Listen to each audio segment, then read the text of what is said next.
your daughter for your debt. Sign here." The paper hit the table like a death sentence. Evelyn Mercer stood frozen in the doorway of her father's study, watching him reach for the pen without hesitation. 22 years old, and she was about to become payment for cards he couldn't win and whiskey he couldn't refuse. The stranger across the desk didn't look like a monster, broad shoulders, quiet eyes, expensive boots, but that meant nothing. Pretty cages were still cages. Before we dive into Evelyn's story, hit that like button and drop a comment with your city so I can see how far this story travels. Now, let's begin. The morning started wrong. Evelyn knew it the moment she woke to silence instead of her stepmother's usual banging on the bedroom door. The house felt too still, like the air before a tornado touches down. She dressed quickly in the near dark, her fingers clumsy on the buttons of her worn calico dress, and made her way downstairs.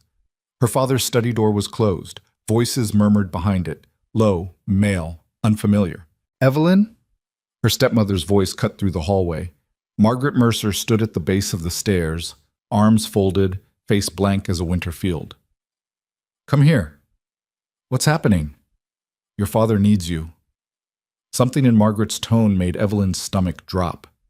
She'd lived in this house long enough to recognize the specific quality of her stepmother's cruelty, the kind that came wrapped in calm, reasonable words. The study door opened before Evelyn reached it. Her father stood there, gray-faced and hollow-eyed, looking 10 years older than he had yesterday. Behind him sat a man Evelyn had never seen before. Tall, maybe 30 or a little older, dark hair, serious expression, clothes that said money without shouting it. He didn't look at her immediately, just kept his attention on some papers spread across her father's desk. "Evelyn," her father said. His voice came out hoarse. "Sit down." "I'll stand." "Sit down, girl." That was Margaret, already moving past her to stand beside her husband, like they were presenting some kind of united front. They never agreed on anything except their mutual disappointment in Evelyn's existence. The stranger finally looked up. His eyes were gray, not cold exactly, but measuring, taking her in without apology. Evelyn lifted her chin and stared right back. "This is Caleb Grayson," her father said. "He owns the—" "I know who he is."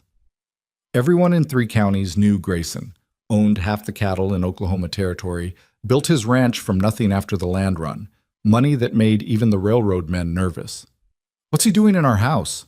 Her father flinched, actually flinched, like she'd hit him. Grayson spoke for the first time. His voice was quieter than she expected, Western flat and deliberate. "Your father owes me money. My father owes everyone money." "Evelyn," her father started. $12,000, Grayson continued, ignoring the interruption, plus interest accumulated over 8 months. "I've been patient. That patience has run out." 12,000. Evelyn's breath caught. She'd known it was bad. Her father's gambling always was. But that kind of money was impossible. Farm-destroying, life-destroying. "We don't have it," she said flatly. "Obviously." "No." Grayson's eyes hadn't left her face. "You don't." Margaret made a small, irritated sound. "Just get on with it, Joseph. Stop dragging this out." Evelyn's father wouldn't look at her. That's when real fear started crawling up her spine. "There's a solution," her father said to the floor. "Mr. Grayson has agreed to settle the debt under alternative terms." "What terms?" Silence. "What terms, Papa?" Grayson stood. He was taller than she'd realized, and when he moved around the desk, Evelyn had to fight the urge to step back. He didn't come close, though, just stood there, keeping a careful distance, like approaching a spooked horse. "You," he said simply. "The debt is forgiven. In exchange, you come to my ranch." The words didn't make sense at first. Evelyn's brain tried several different interpretations before landing on the only one that fit. "You're buying me." "No." His jaw tightened. "I'm offering you a place. Employment, if you want to call it that. Room, board, safety, your father's debt disappears. You get out of this house." "And what do I have to do to earn this generous offer?" Something flickered across Grayson's face. Surprise, maybe, or annoyance. "Nothing you don't agree to." "Forgive me if I don't find that reassuring." Her father made a broken sound. "Evie, please, it's this or—" He stopped. "Or what?" She rounded on him. What's the alternative you're not mentioning? Margaret answered instead, voice sharp as January wind. Harold Beckman offered to clear the debt last week. Your father was considering it before Mr. Grayson arrived. Evelyn's blood went cold. Harold Beckman was 63 years old, buried 2 wives already, and had a reputation that made decent women cross the street when they saw him coming. She'd seen the way he looked at her in church, like she was already naked. You were going to sell me to Harold Beckman. It wouldn't be selling, her father said weakly. He mentioned marriage. He mentioned owning me. Evelyn's voice cracked. Just like you're doing right now. I'm trying to save your life. Her father's composure finally shattered. You think Beckman would have asked permission? Would have waited for paperwork? He was coming here tomorrow, Evelyn. Tomorrow. With a preacher or without one, I couldn't have stopped him. At least this way. He gestured desperately at Grayson. At least he's decent. You don't know that. I do. Her father met her eyes for the first time. Harold would have broken you inside a month. Grayson is offering you a chance. Evelyn looked at the stranger who'd apparently been fighting over her like a poker pot.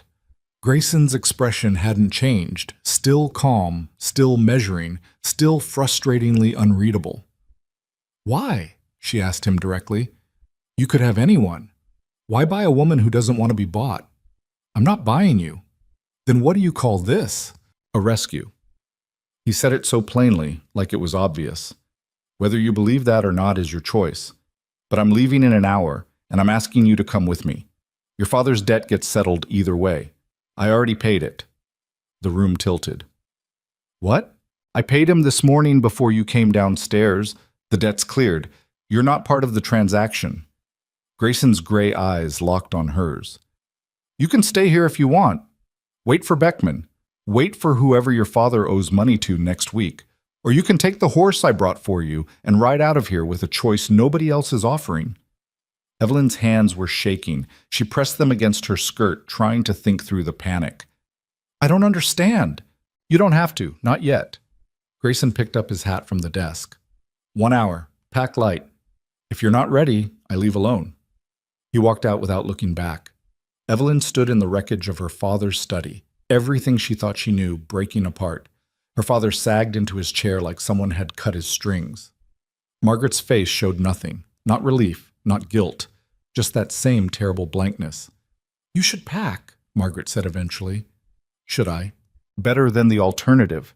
Evelyn laughed, sharp and bitter. Which one? There seem to be so many. Her father raised his head. I'm sorry, Evie, I know it's not enough, but I am sorry.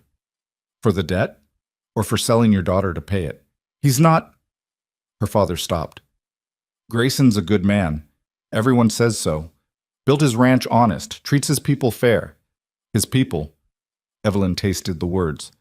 That's what I am now. One of his people. Better his than Beckman's. The worst part was he wasn't wrong. Evelyn had seen what happened to women who ended up in Harold Beckman's house. The lucky ones died quick. She turned and walked upstairs without another word. Bug. Her room was small and shabby, but it was hers. Had been since her mother died when Evelyn was 9.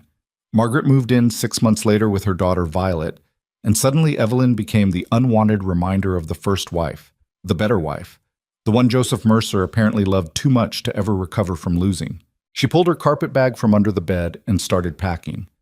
Not much to take. 2 dresses besides the one she wore, a shawl her mother had made. Underthings.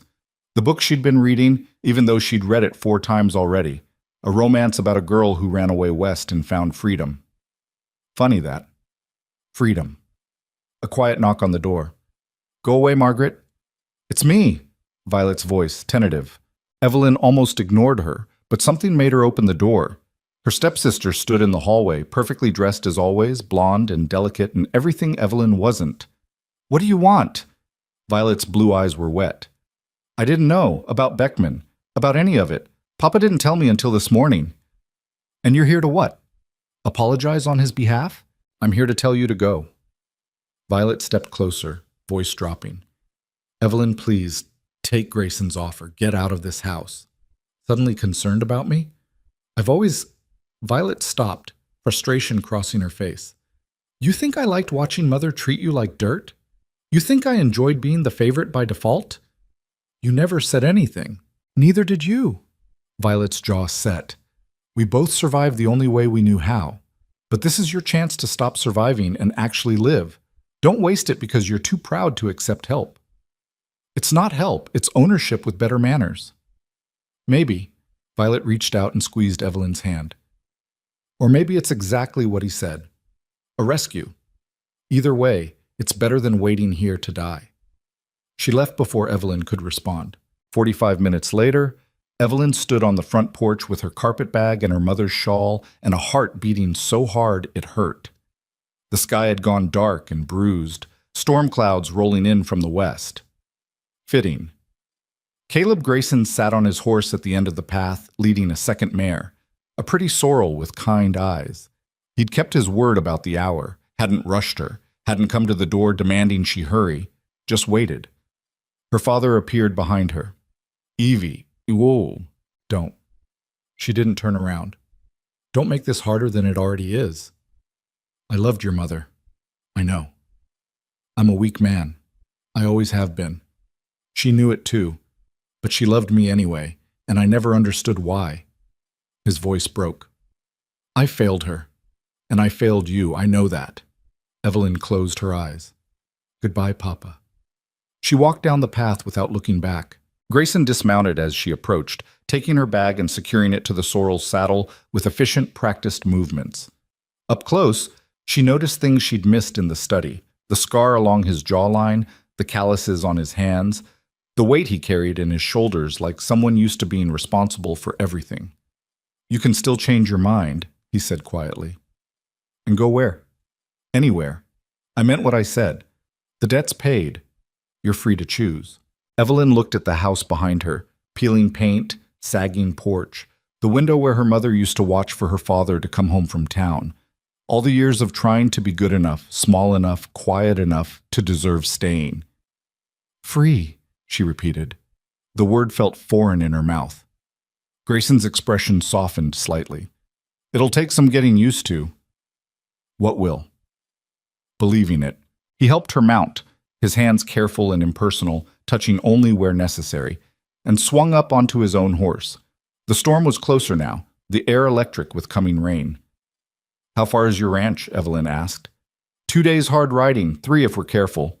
And what happens when we get there? Grayson looked at her fully then, those gray eyes steady and serious. You get a room with a lock, you get 3 meals a day, you get time to figure out what you want to do next. That's it? That's it. You're lying. No, Miss Mercer, I'm not. He turned his horse west toward the darkening sky. But I don't expect you to believe me yet. Trust isn't given. It's earned. I'm willing to do the work. Thunder rumbled in the distance.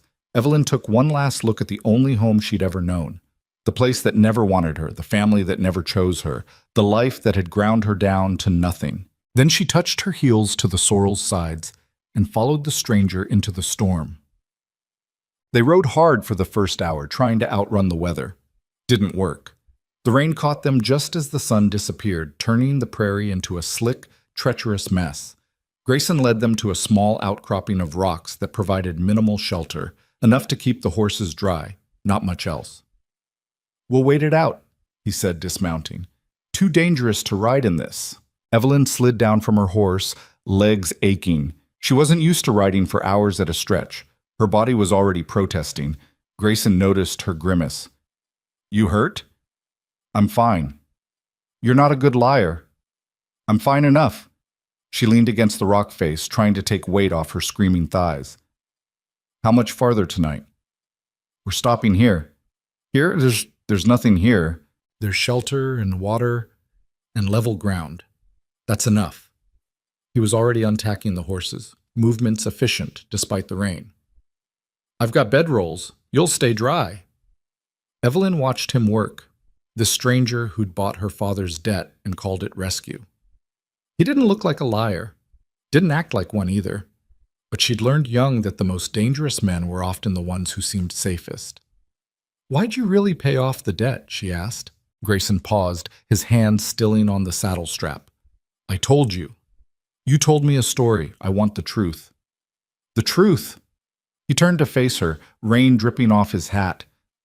The truth is Harold Beckman is a vicious bastard who hurts women for sport. The truth is your father was going to hand you over tomorrow.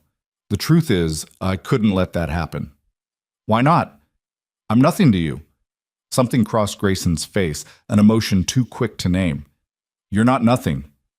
You don't know me. No, he agreed. I don't, but I know Beckman, and I know what he does to women nobody protects. His jaw tightened. My wife used to volunteer at the church. She'd help the women who showed up with nowhere else to go. Most of them came from Beckman's house. What they told her... He stopped.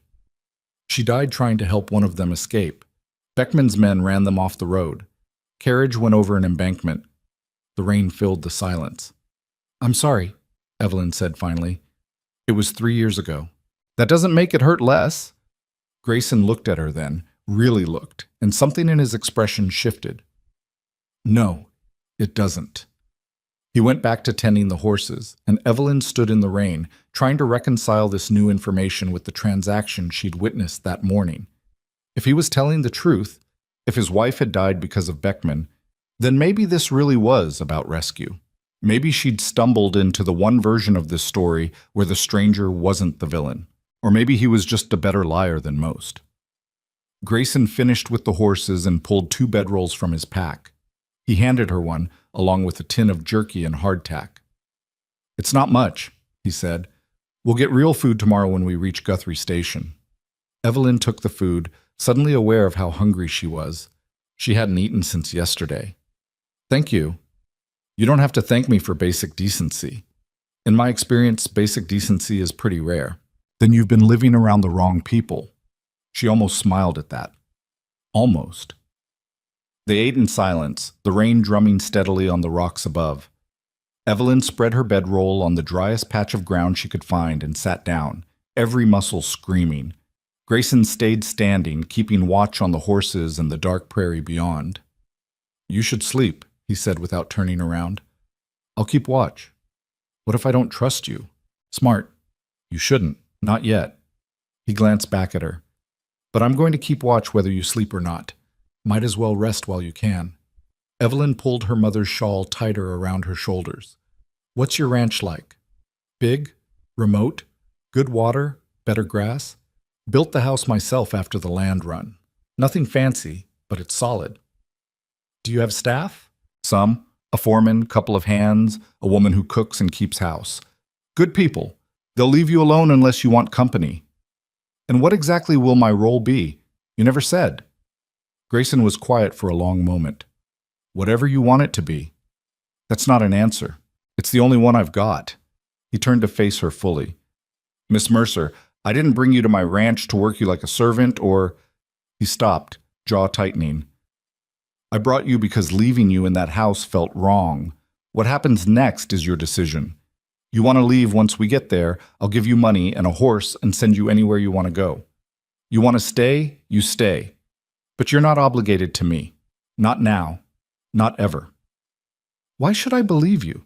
You shouldn't, but time will prove it one way or another. Evelyn studied him in the dim light. This quiet, careful man who spoke like he'd thought about every word before it left his mouth. He didn't sound like he was lying, but then the best liars never did. I'm going to hold you to that, she said. Good. She lay down, using her carpet bag as a pillow, and pulled the bedroll around herself. The ground was hard and cold, the rain was loud, and everything about this situation was terrifying. But somehow, despite all of that, exhaustion won. Her last thought before sleep took her was that Caleb Grayson's eyes were the color of a winter sky, and just as impossible to read. She woke to silence in pale dawn light. The rain had stopped. Grayson sat with his back against the rocks, arms folded, eyes closed. Not asleep exactly, she could tell by the tension in his shoulders, but resting. Evelyn sat up slowly, trying not to make noise. Failed. Grayson's eyes opened immediately. Morning, he said. Did you sleep at all? Enough. That's not an answer. The corner of his mouth twitched. Might have been a smile. You're persistent. I'm practical. If you fall off your horse from exhaustion, I don't know the way to your ranch. Fair point. He stood, stretching carefully. We should move. Want to make Guthrie by noon. They packed in comfortable silence, or at least it should have been comfortable. Evelyn kept catching herself watching him, looking for signs of deception or danger. But Grayson just did what needed doing, tacked the horses, checked the gear, handed her jerky for breakfast without comment. Normal. He acted completely normal, like buying women out of debt was just another Tuesday morning. The ride to Guthrie Station took 4 hours. The town appeared on the horizon like a promise. Wooden buildings, dirt streets, the kind of rough frontier settlement that existed because the railroad needed it to. They stopped at a hotel restaurant that smelled like bacon and coffee and salvation. Evelyn realized she was starving. Grayson got them a table in the back and ordered enough food for 4 people. When it arrived, eggs, bacon, biscuits, gravy, coffee, Evelyn almost cried. "Eat," Grayson said, pushing the plates toward her. "We've got a long ride ahead." She didn't need to be told twice. They ate in silence for a while, until Evelyn's hunger faded enough for curiosity to take over. "Can I ask you something?" "You can ask. Doesn't mean I'll answer." "Why aren't you married?" Grayson's fork paused halfway to his mouth. "Excuse me?" "You're wealthy. You own half of Oklahoma Territory. You're not—" She stopped, feeling her face heat. "You're not bad looking. Why haven't you remarried?" "That's bold." "You did just purchase the right to dictate my entire future. I think I've earned bold." "I didn't purchase anything." "Semantics." He set his fork down, considering her. "I loved my wife. When she died, I didn't see the point in replacing her." "But 3 years—" "Time doesn't heal everything, Miss Mercer. Sometimes it just makes the wound easier to carry." His gray eyes met hers. "I built my ranch because I needed something to do with my hands besides drink myself to death. It worked, mostly, but sharing it with someone else, that wasn't part of the plan." "Then why am I here?" "Because some things matter more than plans." The honesty in his voice made her chest tight. Evelyn looked down at her plate, suddenly unable to meet his gaze. "I don't know how to do this." "Do what?" "Trust someone. Believe they might actually be decent." She forced herself to look at him. "Everyone I've ever trusted has hurt me. My father, my stepmother, even my mother, by dying and leaving me with them. I don't know how to believe you're different." Grayson was quiet for a long moment. Then, "My wife used to say, trust is like breaking a horse. You can't force it. You have to be patient, consistent. Prove yourself over and over until one day the horse stops fighting and lets you close." "I'm not a horse." "No, but the principle stands." He leaned back in his chair. "I'm not asking you to trust me today, Miss Mercer. I'm asking you to let me prove I'm worth trusting eventually. That's all." Evelyn wanted to argue, wanted to find the flaw in his logic, the crack in his armor. But sitting there in that rough frontier restaurant, watching this quiet man who spoke about his dead wife with painful honesty, she couldn't quite manage it. "Okay," she said finally. "Okay? I'll give you the chance to prove it, but I'm watching you, Mr. Grayson. And if you're lying, if this is some elaborate game, I'll make you regret it." That almost smile appeared again. Noted. They finished breakfast and hit the road. The ranch appeared just before sunset on the second day, a sprawling collection of buildings tucked into a valley with a creek running through it. The main house was exactly what Grayson had described. Big, solid, nothing fancy, but it looked cared for. Loved, even. "Home," Grayson said simply. Evelyn's throat tightened unexpectedly. She'd never had a place that felt like home, just houses she existed in until they kicked her out. A woman emerged from the main house as they approached, older, weathered, with sharp eyes and capable hands. "About time," she called. "Was starting to think you'd run off." "Just took longer than expected, Mrs. Chen." Grayson dismounted and helped Evelyn down. "This is Evelyn Mercer. She'll be staying with us." Mrs. Chen's sharp eyes took in everything. Evelyn's worn dress, her exhaustion, the careful way Grayson kept distance between them. "I've got the East Room ready. Fresh linens, lock on the door like you asked." "Thank you." Mrs. Chen turned to Evelyn. "You hungry, girl?" Yes. Thank you." "Then come on. I've got stew and cornbread." She headed back to the house without waiting for agreement. Grayson caught Evelyn's elbow gently. "That's Mrs. Chen. She's been with me since I built this place. Doesn't take nonsense from anyone, including me.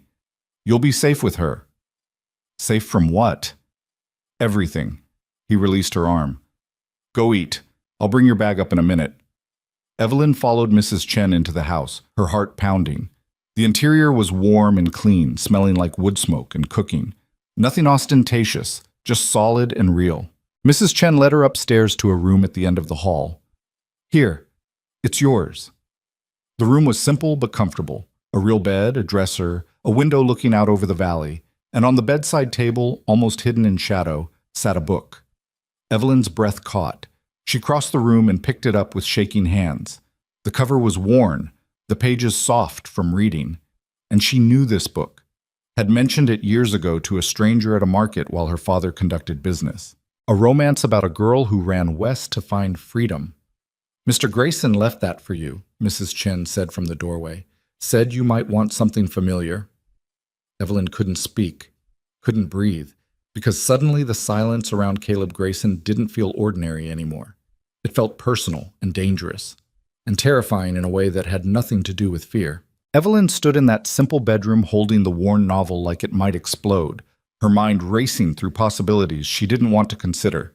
Mrs. Chen had already left, footsteps fading down the hallway, leaving her alone with a book that shouldn't exist here. She opened the cover with trembling fingers. There, on the inside page, written in faded pencil, E.M., Market Day, June 1869, 7 years ago. Her handwriting.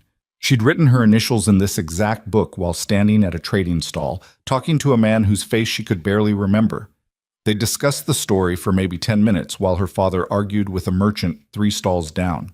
The stranger had been polite, interested in her opinions about the ending. She'd thought nothing of it afterward. Apparently, he had. The door downstairs opened and closed.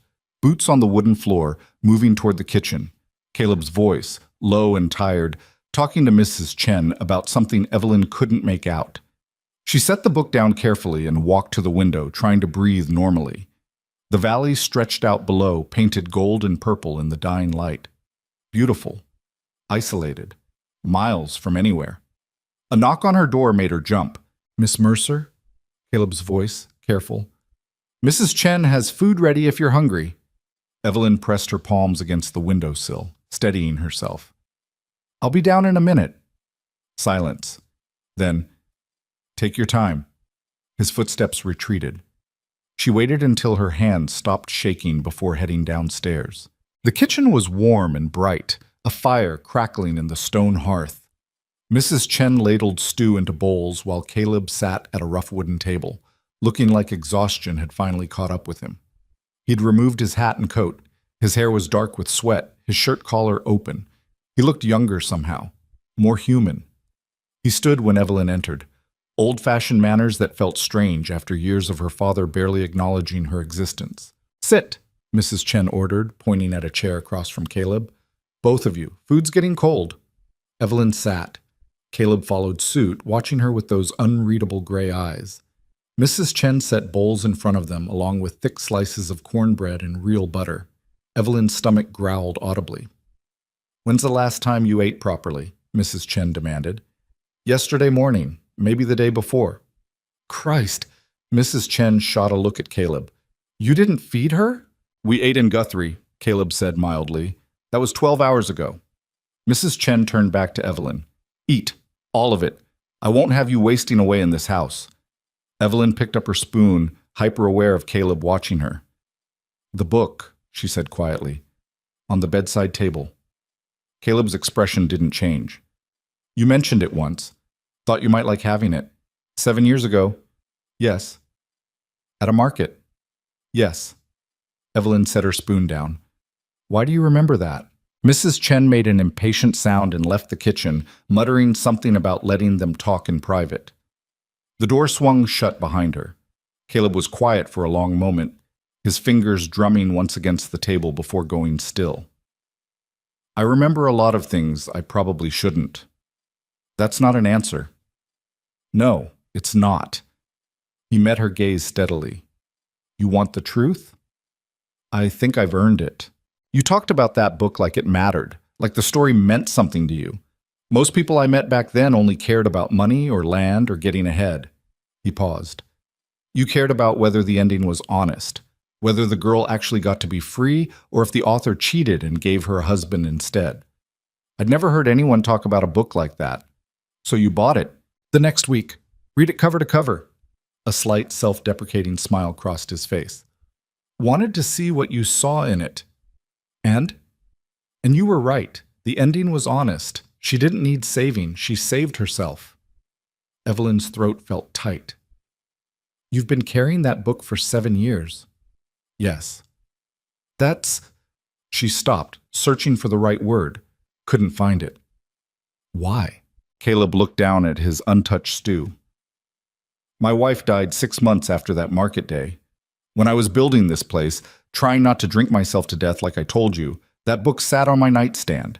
Reminded me there were still people in the world who believed in honest endings, who thought freedom mattered more than security. He looked up. Reminded me of you. You didn't know me. No, but I knew you existed, and somehow that was enough. The fireplace popped, sending sparks up the chimney. Evelyn felt like the floor had shifted beneath her chair, leaving her grasping for balance. When you heard about the debt, she said slowly, about Beckman, you came because of a 10-minute conversation 7 years ago? I came because letting you go to that bastard felt wrong. Caleb's voice went hard. The conversation just meant I knew exactly who I was trying to protect. You could have sent money, paid the debt anonymously. Your father would have gambled it away and sold you to the next bidder. So you bought me instead. I gave you a choice. He leaned forward slightly. Miss Mercer, I know how this looks. Rich man swoops in, pays off the debt, brings the girl to his isolated ranch. Every story you've ever heard says I'm the villain. Maybe I am. But I'm asking you to wait before deciding. Give it time. See if my actions match my words. Evelyn wanted to argue, wanted to find the lie hiding in his earnest gray eyes. But sitting there in his kitchen, eating his food, wearing the dust from his road, she couldn't quite manage it. The lock on my door, she said instead. Does it actually work? Yes. You have a key? No, just you. He stood, pulling something from his pocket and setting it on the table between them. A brass key, simple and solid. That's the only one. I had it made in Guthrie before we left. Evelyn picked it up. The metal was warm from his pocket. You're sure? I'm sure. She closed her fist around the key. Okay? Okay? I'll wait. I'll watch. And if you're lying to me, Caleb Grayson, she met his eyes. I'll burn this whole ranch down on my way out. That almost smile appeared again, fuller this time, real. Fair enough. They ate in silence after that, but it felt different than before. Less like two strangers navigating a transaction, and more like two people trying to figure out if trust was even possible between them. After dinner, Caleb showed her the rest of the house. The library he'd built with books he actually read, the back porch that looked out over the creek, the room he used as an office with maps and ledgers scattered across every surface. He moved through the space like someone who'd built it with his own hands and still couldn't quite believe it was his. You really did start from nothing, Evelyn said, looking at a framed document on the wall. His land claim from the run, stamped and official. 20 acres and a dream. Caleb stood beside her, close enough she could feel the warmth coming off him. Grew it one piece at a time. Bought out neighbors who couldn't make it. Traded favors for water rights. Learned cattle from scratch. He paused. It's not pretty work, but it's mine.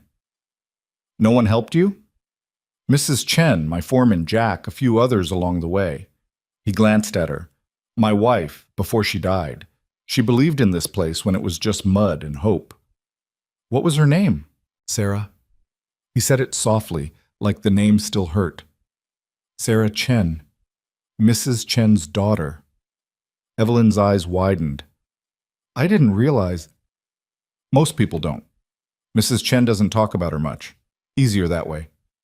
Caleb turned away from the document. You should rest. Tomorrow I'll show you the rest of the ranch if you want. Or you can stay inside, whatever you prefer. What do you want me to do? I want you to do whatever makes you feel safe. He left her standing in his office, surrounded by evidence of a life built from dirt and stubbornness, and Evelyn realized she was in serious trouble. Because Caleb Grayson was either exactly what he claimed to be, a decent man trying to do right by someone who needed help, or he was the most dangerous kind of liar, the kind who almost made you believe. She went upstairs, locked her door with the key that had no duplicate, and lay in bed staring at the ceiling. Sleep didn't come for hours. The next morning started with a rooster screaming bloody murder outside her window.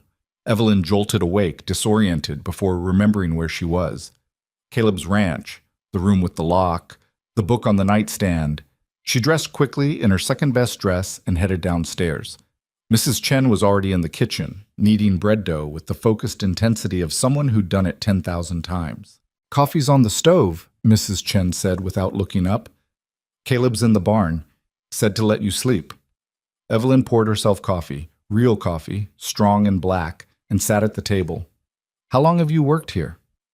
"Since the beginning. Helped him build this house with my own hands." Mrs. Chen's voice was matter-of-fact. "After Sarah died, he wanted to burn the whole thing down. I told him that was stupid and wasteful, so we kept building instead." "I'm sorry about your daughter."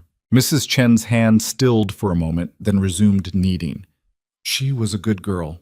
Too good for this world, probably. But she loved that stubborn fool out there, and he loved her back. That counts for something." "Does it bother you that I'm here?" "Why would it?" "Because I'm—" Evelyn stopped, unsure how to finish. "Because Caleb brought you here?" Mrs. Chen finally looked up, her dark eyes sharp. "Girl, I know my son-in-law. He doesn't do anything without thinking it through 6 ways to Sunday. If he brought you to this ranch, he had a damn good reason. And since you're sitting in my kitchen drinking coffee instead of locked in a room somewhere, I'd say his reason was decent." "He told you about Beckman?"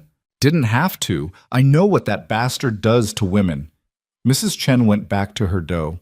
"Caleb did right by you. Question is, what are you going to do with it?"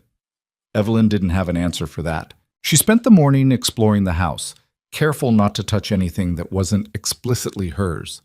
The place was bigger than she'd realized, with rooms that suggested Caleb had built it planning for a family that never came.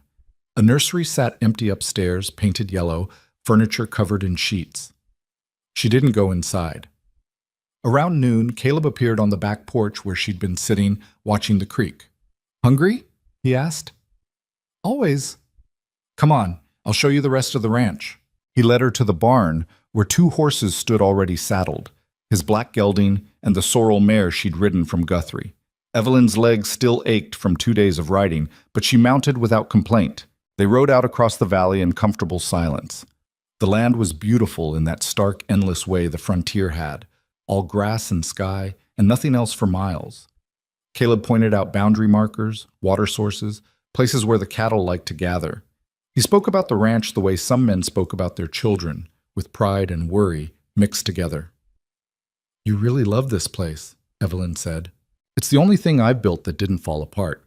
He glanced at her, present company excluded. "I'm not yours to build." "No, you're not." He pulled his horse to a stop on a rise overlooking the entire valley. "That's why I like you." Evelyn's heart kicked against her ribs. "You don't know me well enough to like me. I know you're smart enough to question everything, brave enough to tell me when you think I'm lying, stubborn enough to survive a father who didn't deserve you." He turned in his saddle to face her fully. "That's enough to start with." "Start what?" "Friendship, maybe, if you'll allow it." Friendship. The word felt strange. Evelyn had never had a friend, not really. Violet came closest, and even that was complicated by years of Margaret pitting them against each other. "I don't know how to be friends with someone who holds this much power over me," she admitted. "Then we'll figure it out together." Caleb's expression was serious. "I'm not asking you to trust me blindly, Miss Mercer. I'm asking you to let me prove I'm worth trusting. That takes time. I've got plenty of that." They rode back as the sun started dropping toward the horizon. Mrs. Chen had dinner ready, roasted chicken, potatoes, greens from the garden. Evelyn ate until her stomach hurt, marveling at the simple fact of having enough food. That night, she locked her door and read the worn novel by lamplight. The girl in the story ran west to escape a marriage she didn't want, found work on a ranch, learned to rope cattle and read the weather, eventually built her own spread with money she earned herself. No husband appeared to save her, no convenient inheritance, just work and luck and stubbornness. Evelyn fell asleep with the book open on her chest, dreaming of freedom that looked like hard work and empty skies. The days started to blur together after that. She'd wake to the rooster, eat breakfast with Mrs. Chen, spend mornings reading or helping in the kitchen. Afternoons, Caleb would appear and offer to show her something new: how to tell good pasture from bad, how to check a horse's hooves, how to predict rain by the smell of the air. He never pushed, never demanded, just offered and waited to see if she'd accept. Slowly, carefully, she started to accept. 2 weeks passed, then 3. Evelyn's hands developed calluses from helping with small tasks around the ranch. Her face got sun-darkened despite Mrs. Chen's warnings about her complexion. She learned the names of Caleb's ranch hands: Jack, the foreman who'd been with him since the beginning; Miguel and his brother Carlos, who handled the cattle; young Tommy, who was learning the trade and asked too many questions. They all treated her with cautious respect, following Caleb's lead. No one asked questions, no one made assumptions. She was just Evelyn, the woman staying at the main house, and that was enough. She started to relax, started to believe that maybe, possibly, Caleb had been telling the truth. That's when Violet showed up. Evelyn was hanging laundry in the side yard, a task Mrs. Chen had taught her with surprising patience, when she heard the wagon. She looked up to see a hired rig coming up the road, expensive and out of place on the rough frontier track. Her stomach dropped. The wagon pulled to a stop in front of the main house. Violet stepped down, perfectly dressed in traveling clothes that probably cost more than Evelyn had owned in her entire life. Her blonde hair was pinned up elegantly, her face shaded by a fashionable hat. She looked like everything Evelyn wasn't. "Evelyn," Violet called, waving like they were old friends meeting for tea. "There you are!" Evelyn set down the laundry basket and walked over slowly, dread building with each step. "What are you doing here? Is that any way to greet your sister?" Violet's smile was bright and false. "I've been worried sick about you." "I find that hard to believe." Violet's smile tightened slightly. "Can we talk? Privately?" "No." "Evelyn, please, I came all this way. I didn't ask you to." Evelyn crossed her arms. "Whatever you're here for, the answer is no." The front door opened. Caleb emerged, his expression unreadable, but his posture alert. He took in the expensive wagon, Violet's fine clothes, the tension in Evelyn's shoulders. "Problem?" he asked mildly. "No problem," Violet said quickly, turning on the charm. "I'm Violet Mercer, Evelyn's sister. I came to check on her, make sure she's being treated well." "She's being treated fine. I'd like to hear that from her if you don't mind." Violet's tone stayed sweet, but Evelyn heard the steel underneath. "Privately." Caleb looked at Evelyn. "Your call." Evelyn wanted to send Violet away immediately, but curiosity won. 5 minutes, in the kitchen. They went inside, leaving Caleb on the porch. Mrs. Chen took one look at Violet and disappeared into the pantry, giving them space. Violet sat at the kitchen table and pulled a folded document from her handbag. "Papa sent me." "Of course he did." "The debt agreement is flawed, Evelyn. Our lawyer looked at it. You shouldn't be here." Evelyn's blood went cold. "What are you talking about?" "The territorial law requires 2 witnesses for debt transfers involving—" Violet stopped, choosing her words carefully. "Involving people. The document Papa signed only has 1. Technically, the agreement is invalid." So you need to come home, before this becomes a legal mess." Violet pushed the document across the table. "I brought the paperwork to void the agreement. All you have to do is sign." Evelyn stared at the papers without touching them. "And then what? Go back to waiting for Beckman?" "Beckman withdrew his offer. Papa found other buyers for the farm. Things are better now." "You're lying." Violet's perfect composure cracked slightly. "I'm trying to help you." "No, you're trying to fix Papa's mess. Again." Evelyn leaned forward. "Tell me the truth. What does he owe now? Who's threatening him?" "It's not like that. It's always like that." Evelyn's voice went hard. "He gambled again, didn't he? Lost money he didn't have. And now you're here trying to drag me back to sell me to whoever's holding the debt this time." Violet's face flushed. "You don't understand the position he's in." "I understand perfectly. He's weak and selfish, and he'll sacrifice anyone to save himself, including me, including you, eventually. He's our father." "He stopped being my father the day he signed those papers." Evelyn stood. I'm not coming back, Violet. Find another way to save him. Evelyn, please, 5 minutes are up. Leave. Violet's eyes filled with tears. Real ones, Evelyn thought. I didn't want to do this, but Papa said if you won't come willingly. She stopped. What? He'll drag me back? Force me? Evelyn laughed bitterly. Let him try. The kitchen door opened. Caleb stood there, and whatever Violet saw in his expression made her go pale. Time to go, he said quietly. Violet stood, gathering her papers with shaking hands. At the door, she turned back. He hasn't told you why he really wanted you here. The words hit like a slap. Evelyn's breath caught. Violet saw her reaction and pressed the advantage. Ask him about the market, Evelyn. Ask him what else happened that day. Ask him why he really remembers you. Then she was gone, climbing into her hired wagon, disappearing down the road in a cloud of dust. Evelyn stood frozen in the kitchen, Violet's poisonous words echoing in her head. Caleb remained in the doorway, his face carefully blank. What did she mean? Evelyn asked. I don't know. Yes, you do. Her voice rose. What else happened at the market? What aren't you telling me? Caleb's jaw tightened. Nothing that changes anything. That's not an answer. Evelyn, don't. She backed away from him, all the trust she'd carefully built crumbling. Don't lie to me. Not now. What did Violet mean? He was quiet for a long moment, something like pain crossing his face. I need to check the north fence. Storm's coming. We'll talk when I get back. Caleb, But he was already gone, leaving Evelyn alone in the kitchen with doubt eating through her like acid.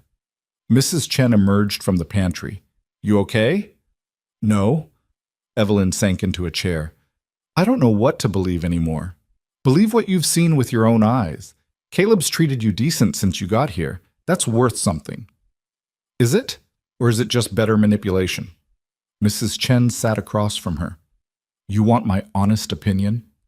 Please. That girl didn't come here out of sisterly concern. She came because someone sent her to stir up trouble. And the best way to control you is to make you doubt the one person who's been protecting you. You don't know that. Don't I? Mrs. Chen's eyes were sharp. I've lived a long time, girl. Long enough to recognize a snake when I see one. Your sister's scared, and scared people do desperate things. She said the debt agreement is flawed. Then let it be flawed. You're not leaving, are you? Evelyn realized with a start that she wasn't. Despite everything, despite Violet's warnings and the doubt eating at her, she didn't want to leave this ranch. Didn't want to leave the quiet safety she'd found here. Didn't want to leave Caleb. And that terrified her more than anything else. The storm hit an hour later, fierce and sudden, the way plain storms did. Rain hammered the roof while wind screamed around the house. Evelyn watched from the kitchen window, worry building as the sky went dark. Caleb still wasn't back. He's fine, Mrs. Chen said, reading her expression. Man knows this land better than anyone. He'll wait out the worst of it somewhere safe. But Evelyn couldn't shake the feeling that something was wrong. 2 hours passed. 3. The storm started to break, rain easing to a drizzle, but Caleb's horse still stood in the barn, unsaddled and dry. He'd gone out on foot. Evelyn grabbed a coat from the hook by the door. I'm going to look for him. You don't know the land? Then tell me where the north fence is. Mrs. Chen sighed but gave her directions. Evelyn headed out into the rain, her boots immediately sinking into mud. She found him 20 minutes later, crouched beside a section of fence that had partially collapsed. He was soaked through, working to prop up a broken post with his bare hands, bleeding from a cut on his forehead. What the hell are you doing out here? Evelyn demanded. Caleb looked up, surprise crossing his face. What are you doing out here? Coming to find your stubborn ass before you got yourself killed. She splashed through the mud to his side. You're bleeding. It's nothing. It's not nothing. She pulled the scarf from her neck and pressed it against the cut. Hold this. He obeyed, watching her with something like wonder. You came looking for me. You didn't come back. I was worried. She looked at the broken fence. This couldn't wait until tomorrow? Cattle could get out, lose half the herd if they scatter in a storm. He winced as she pressed harder on the cut. Had to fix it. By yourself, in a storm, while bleeding. Yes. Evelyn wanted to yell at him. wanted to demand answers about what Violet had meant, about what secrets he was still keeping. But standing there in the mud and rain, watching this ridiculous man try to save his fence with his bare hands, she couldn't manage it. "Come on," she said instead. "Mrs. Chen can patch you up properly." They walked back to the house in silence, close enough their shoulders brushed. Caleb's hand found hers somewhere along the way. Not possessive, just steadying, and Evelyn didn't pull away. Mrs. Chen took one look at them and pointed at the kitchen table. "Sit, both of you." She cleaned Caleb's cut with efficient, painful precision while Evelyn made coffee. The silence stretched thin and fragile, full of questions no one wanted to ask. Finally, Caleb spoke. "What your sister said, about the market." Evelyn's hand stilled on the coffee pot. "You don't have to—" "Yes, I do." He looked at her directly. "I told you we talked about the book. That's true. But I left something out." Her heart hammered. "What?" "Your father showed up drunk while we were talking, started yelling at you in the middle of the market, called you worthless, said you were a burden he couldn't wait to be rid of." Caleb's voice went flat. "You stood there and took it, didn't cry, didn't fight back, just waited until he finished and walked away like nothing happened." Evelyn's throat closed. She remembered that day now, remembered the humiliation. "That's when I knew," Caleb continued, "that you were strong enough to survive anything, but you shouldn't have to. No one should have to endure that kind of cruelty and just accept it as normal." He paused. "So yes, I remembered you, and when I heard Beckman was coming for you, I couldn't—" His voice broke slightly. "I couldn't let it happen." The kitchen was silent except for the rain on the roof. "Why didn't you tell me?" Evelyn whispered. Because it makes me sound like exactly what Violet's trying to convince you I am. Some stranger who got obsessed with a woman he barely knew." Caleb met her eyes. "Maybe that's what I am. I don't know anymore. But everything else I told you is true. The debt's paid. You're free. And I'll keep my word even if you decide to leave tomorrow." Evelyn set down the coffee pot before she dropped it. "I don't want to leave." "You don't?" "No." She turned to face him fully. "I'm terrified of staying, terrified of trusting you, terrified of what it means that I'm starting to—" She stopped, unable to finish. "Starting to what?" "Care." The word came out barely audible. "About this place. About whether you come back from stupid fence repairs alive. About—" She stopped again. Caleb stood slowly, careful not to spook her. "Evelyn, don't." She held up a hand. "Don't say anything. I need time to figure out what this is, what we are, if we're anything at all." He nodded, respect and something that might have been hope crossing his face. "Take all the time you need." Mrs. Chen cleared her throat. "Both of you need dry clothes and rest. This can wait until tomorrow." She was right. Evelyn went upstairs, changed into her nightgown, and locked her door out of habit. Then she stood there, key in hand, realizing that for the first time since arriving, she didn't feel like she needed the lock to feel safe. That realization scared her almost as much as Violet's visit had. She climbed into bed and stared at the ceiling, listening to the rain slow and finally stop. Somewhere in the house, Caleb moved around. She heard his door close, heard the house settle into night quiet. The book on her nightstand caught her eye. She picked it up, flipping to the ending she'd read a dozen times. The girl built her ranch, lived free, made her own choices. But Evelyn had always thought the ending felt incomplete somehow, like the author had left something unsaid, like freedom by itself wasn't quite enough. She set the book down and closed her eyes, trying not to think about gray eyes and careful hands, and a man who'd remembered her for 7 years.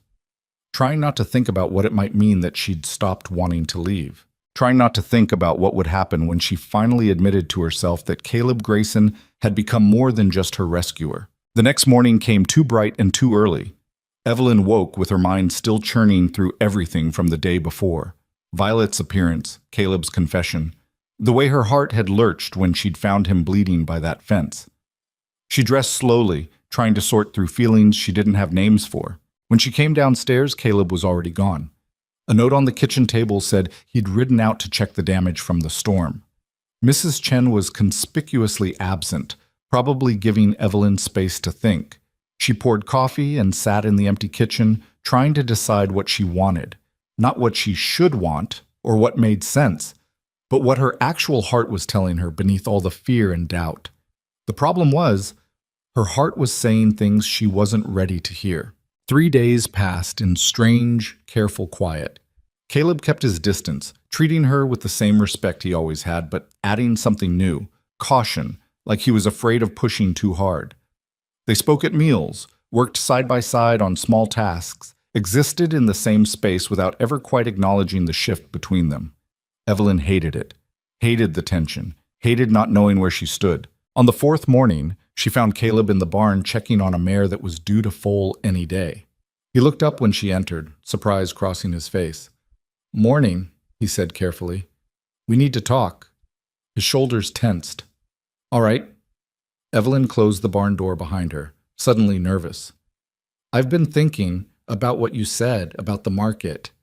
Evelyn, Let me finish." She took a breath.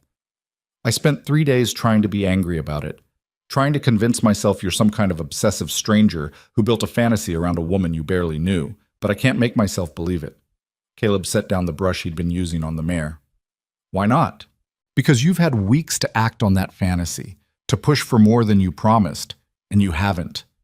She moved closer, her boots quiet on the straw-covered floor. "You gave me a locked door and space and time. You let me decide everything. That's not obsession, that's—" She struggled for the word. "What?" His voice was rough. "Decency. Real decency, not the performance of it." She stopped a few feet away from him. "I don't know what this is between us. I don't know if I trust it yet, but I'm tired of pretending I don't feel anything." Something blazed in Caleb's eyes. Hope, maybe, or relief. "What do you feel?" "Safe. For the first time in my life, I feel safe." The admission came out quieter than she intended. "And I'm starting to think that maybe safety isn't enough anymore. Maybe I want—" The barn door crashed open. Jack, the foreman, stood there breathing hard. "Caleb, north pasture. You need to see this now." Caleb's expression shifted immediately to business. "What happened?" "Fence line's been cut, deliberate, and there's men on your land moving cattle toward the property line." Evelyn's blood went cold. Caleb's face went hard as stone. "How many men?" "4 that I saw, could be more." Jack's eyes flicked to Evelyn. "They got a wagon. Look like they're planning to take the whole herd." Caleb was already moving, grabbing his rifle from the wall rack. "Get Miguel and Carlos. Tell them to arm up and meet me at the ridge." "Already done." "Good." Caleb turned to Evelyn. "Stay in the house. Lock the doors. Don't come out until I get back."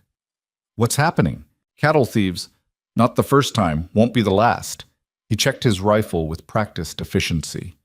"Usually they run when we show up, but I need you safe while we handle it."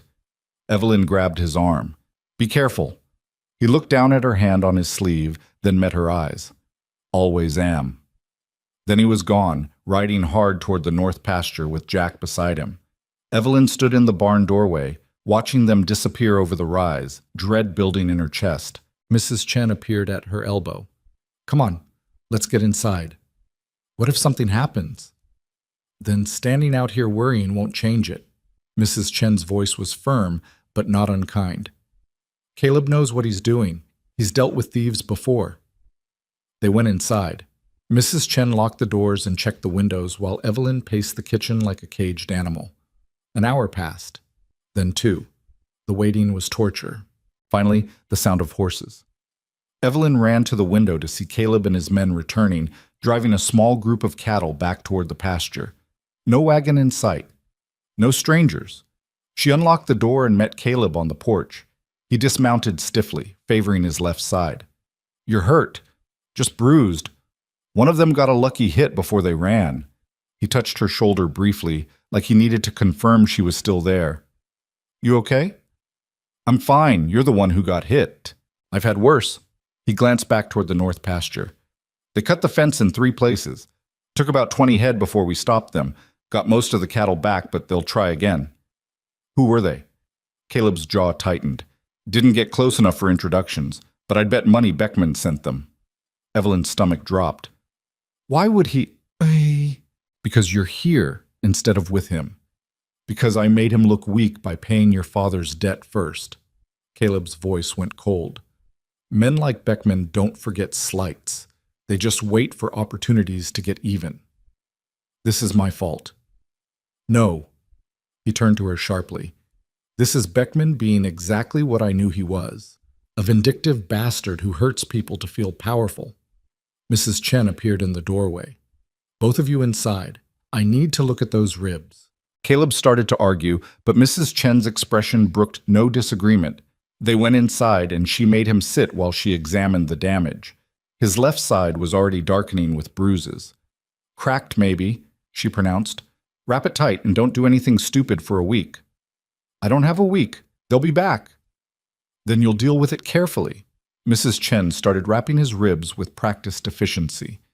You're no good to anyone dead. Evelyn watched from across the kitchen, her mind racing.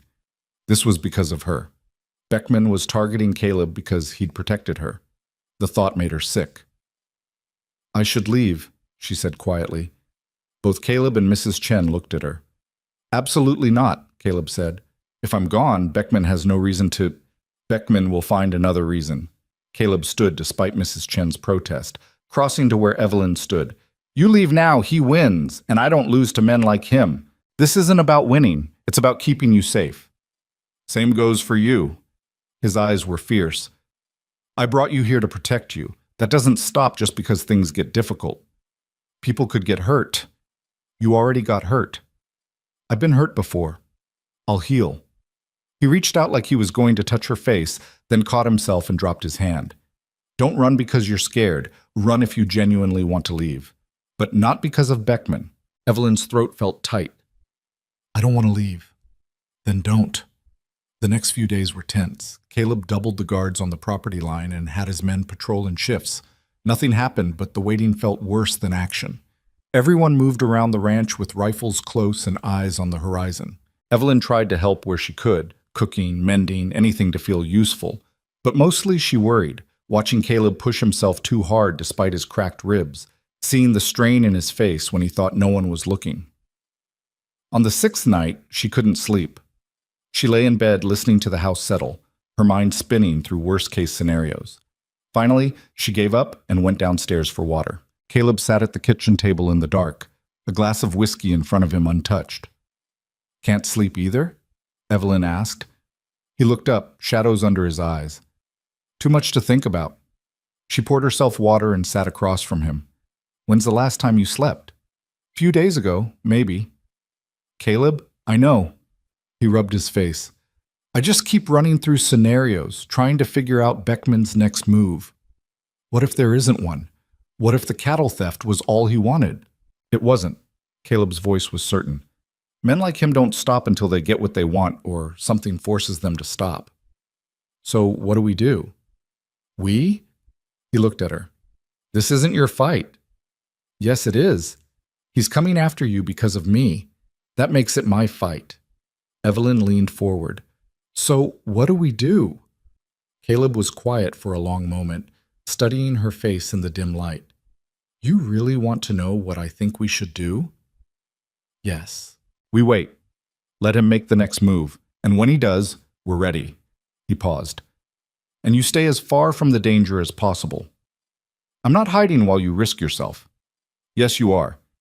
Because if something happens to me, you need to be safe enough to get away. His voice went hard. That's not negotiable, Evelyn. You don't get to decide that. I do when it's my ranch and my fight. They stared at each other, the tension thick enough to cut. Finally, Evelyn stood.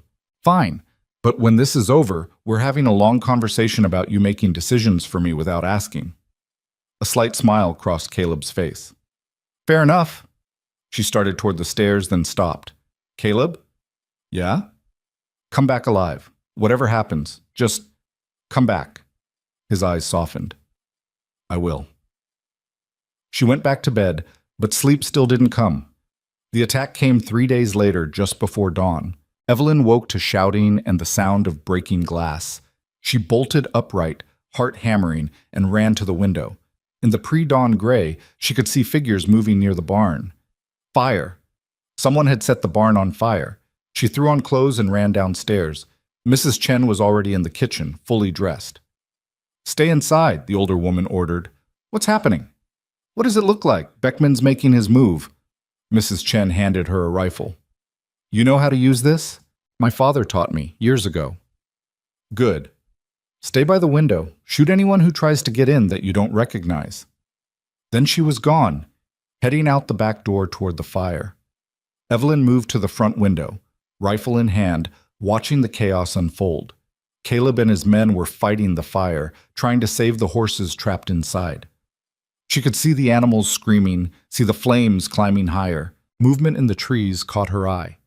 3 men, creeping toward the house while everyone was distracted by the fire. Her blood went cold. She checked the rifle, loaded, and positioned herself by the door. The men got closer. Closer. One of them tried the front door handle. Evelyn fired through the door. The man yelped and stumbled back. His companions grabbed him and dragged him toward the trees, abandoning their approach. Her hands were shaking. She'd never shot at a person before. Never wanted to. But watching those men try to get into the house while Caleb fought the fire had flipped some switch inside her. This was her home now, and she'd defend it. The fire took an hour to contain. By the time the sun came up properly, the barn was half destroyed, but the horses were safe. Caleb stood in the wreckage, covered in soot and ash, staring at the damage with hard eyes. Evelyn walked out to meet him. He turned at the sound of her approach, and something in his expression cracked when he saw her. You're supposed to be inside. 3 men tried to get in the house. I shot at them. She held up the rifle. They ran. Caleb's eyes went wide. You what? I defended my home. The words came out steady. This is my home, Caleb. I'm not hiding while people try to take it from us. You could have been killed. So could you. But here we both are. She gestured at the barn. How bad is it? Bad enough. We'll need to rebuild. He looked back at the smoking structure. This was a message. Beckman wants me to know he can reach anything on this ranch, including you. Then we send a message back. What kind of message? Evelyn's jaw set. That we don't scare easy. That he picked the wrong people to intimidate. Something like pride crossed Caleb's face. You're sure about this? About staying? Because it's going to get worse before it gets better. I'm sure. She stepped closer to him. I told you. This is my home now. I'm not giving it up without a fight. Caleb reached out and cupped her face with one ash-stained hand. You're either very brave or very stupid. Maybe both. She leaned into his touch without thinking. But I'm here, and I'm staying. He looked at her like he wanted to say something, but Jack's voice interrupted. Caleb, found something you need to see. They walked over to where Jack stood near the tree line. He pointed at the ground, hoofprints clear in the mud. And something else. A piece of paper nailed to a tree. Caleb pulled it down and read it, his face going still. What does it say? Evelyn asked. He handed it to her without a word. The message was written in rough block letters. The girl or the ranch? You don't get both. Evelyn's hands trembled as she held the paper. He's giving you an ultimatum. He's trying to. Caleb took the note back and tore it in half. Doesn't mean I'm taking it. Caleb, if keeping me here means losing everything you've built, I'm not choosing. His voice was flat. I'm not giving him the satisfaction, and I'm sure as hell not handing you over to that bastard. So what do? We fight. He looked at his men gathered around. We prepare, and we make damn sure Beckman regrets ever threatening what's mine. The next week was a flurry of preparation. Caleb sent Miguel to Guthrie to wire the territorial marshal about the attacks. Carlos and Jack reinforced the fences and set up watch points around the property. Mrs. Chen stockpiled supplies and made sure the root cellar could serve as a shelter if needed. And Evelyn learned to shoot properly. Caleb took her out to the back pasture every afternoon and taught her how to handle the rifle with real skill, not just panic. How to breathe and aim, how to compensate for wind and distance, how to reload quickly under pressure. You're a natural, he said on the 4th day, watching her hit the target 3 times in a row. My father taught me the basics. You're teaching me the rest. She lowered the rifle. Why didn't you do this when I first arrived? Didn't want to scare you. Didn't want you to think you needed to fight to earn your place here. He stepped closer. But circumstances change. Do you regret it? Bringing me here? If you just paid the debt anonymously like I suggested, no. The word was immediate and certain. I don't regret it, not for a second. Even though it might cost you everything? You're part of everything now. He said it simply, like it was obvious. Losing you would cost more than losing the ranch. Evelyn's breath caught. Caleb. A rider appeared on the horizon, moving fast. They both turned to watch as the figure got closer. Not one of Caleb's men, someone else. The rider pulled up in a cloud of dust, a territorial marshal, badge gleaming on his vest. Caleb Grayson? That's me? The marshal dismounted. Got your wire about Harold Beckman. Come to ask some questions and see the damage. Hope flickered in Evelyn's chest. Maybe the law could actually help. They spent the next 2 hours showing the marshal everything, the cut fences, the burned barn, the threatening note. The marshal took notes and nodded a lot, but said very little. Finally, he closed his notebook. Here's the thing. You got damage and threats, but no proof Beckman was involved. Who else would it be? Caleb demanded. Could be anyone. Cattle thieves? Drifters? Someone with an unrelated grudge. The marshal held up a hand against Caleb's protest. I'm not saying it wasn't him. I'm saying I can't arrest a man on suspicion. I need evidence. So we're supposed to just wait until he kills someone? I'm saying be careful. Document everything. If you can catch one of his men in the act and they'll testify, the marshal shrugged. Then we got a case. He left an hour later and Evelyn watched Caleb's shoulders sag with frustration. The law's useless, he said bitterly. Not useless, just limited. Evelyn touched his arm. We'll figure something else out. Like what? She didn't have an answer. That night, Evelyn sat in the parlor trying to read while Caleb worked in his office. She couldn't concentrate. Her mind kept circling back to Beckman's ultimatum, to the marshal's useless visit, to the way Caleb had said losing her would cost more than losing the ranch. She set down her book and walked to the office. Caleb sat at his desk, maps and papers spread out, trying to find some solution she knew didn't exist. You should rest, she said from the doorway. He looked up, exhaustion evident in every line of his face. Can't. Too much to figure out. Caleb, you can't solve this tonight. You need sleep. I need to keep you safe. I am safe. I'm right here. She moved into the room. And you're going to make yourself sick if you don't rest. He leaned back in his chair. You ever feel like the harder you try to do right by someone, the worse things get? Every day of my life until I came here. That surprised a tired smile out of him. Fair point. Evelyn perched on the edge of his desk. Can I ask you something? Always. Why me? Really?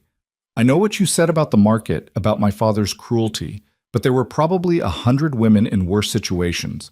Why did you remember me specifically? Caleb was quiet for a long time, his eyes distant. You want the honest answer? Please.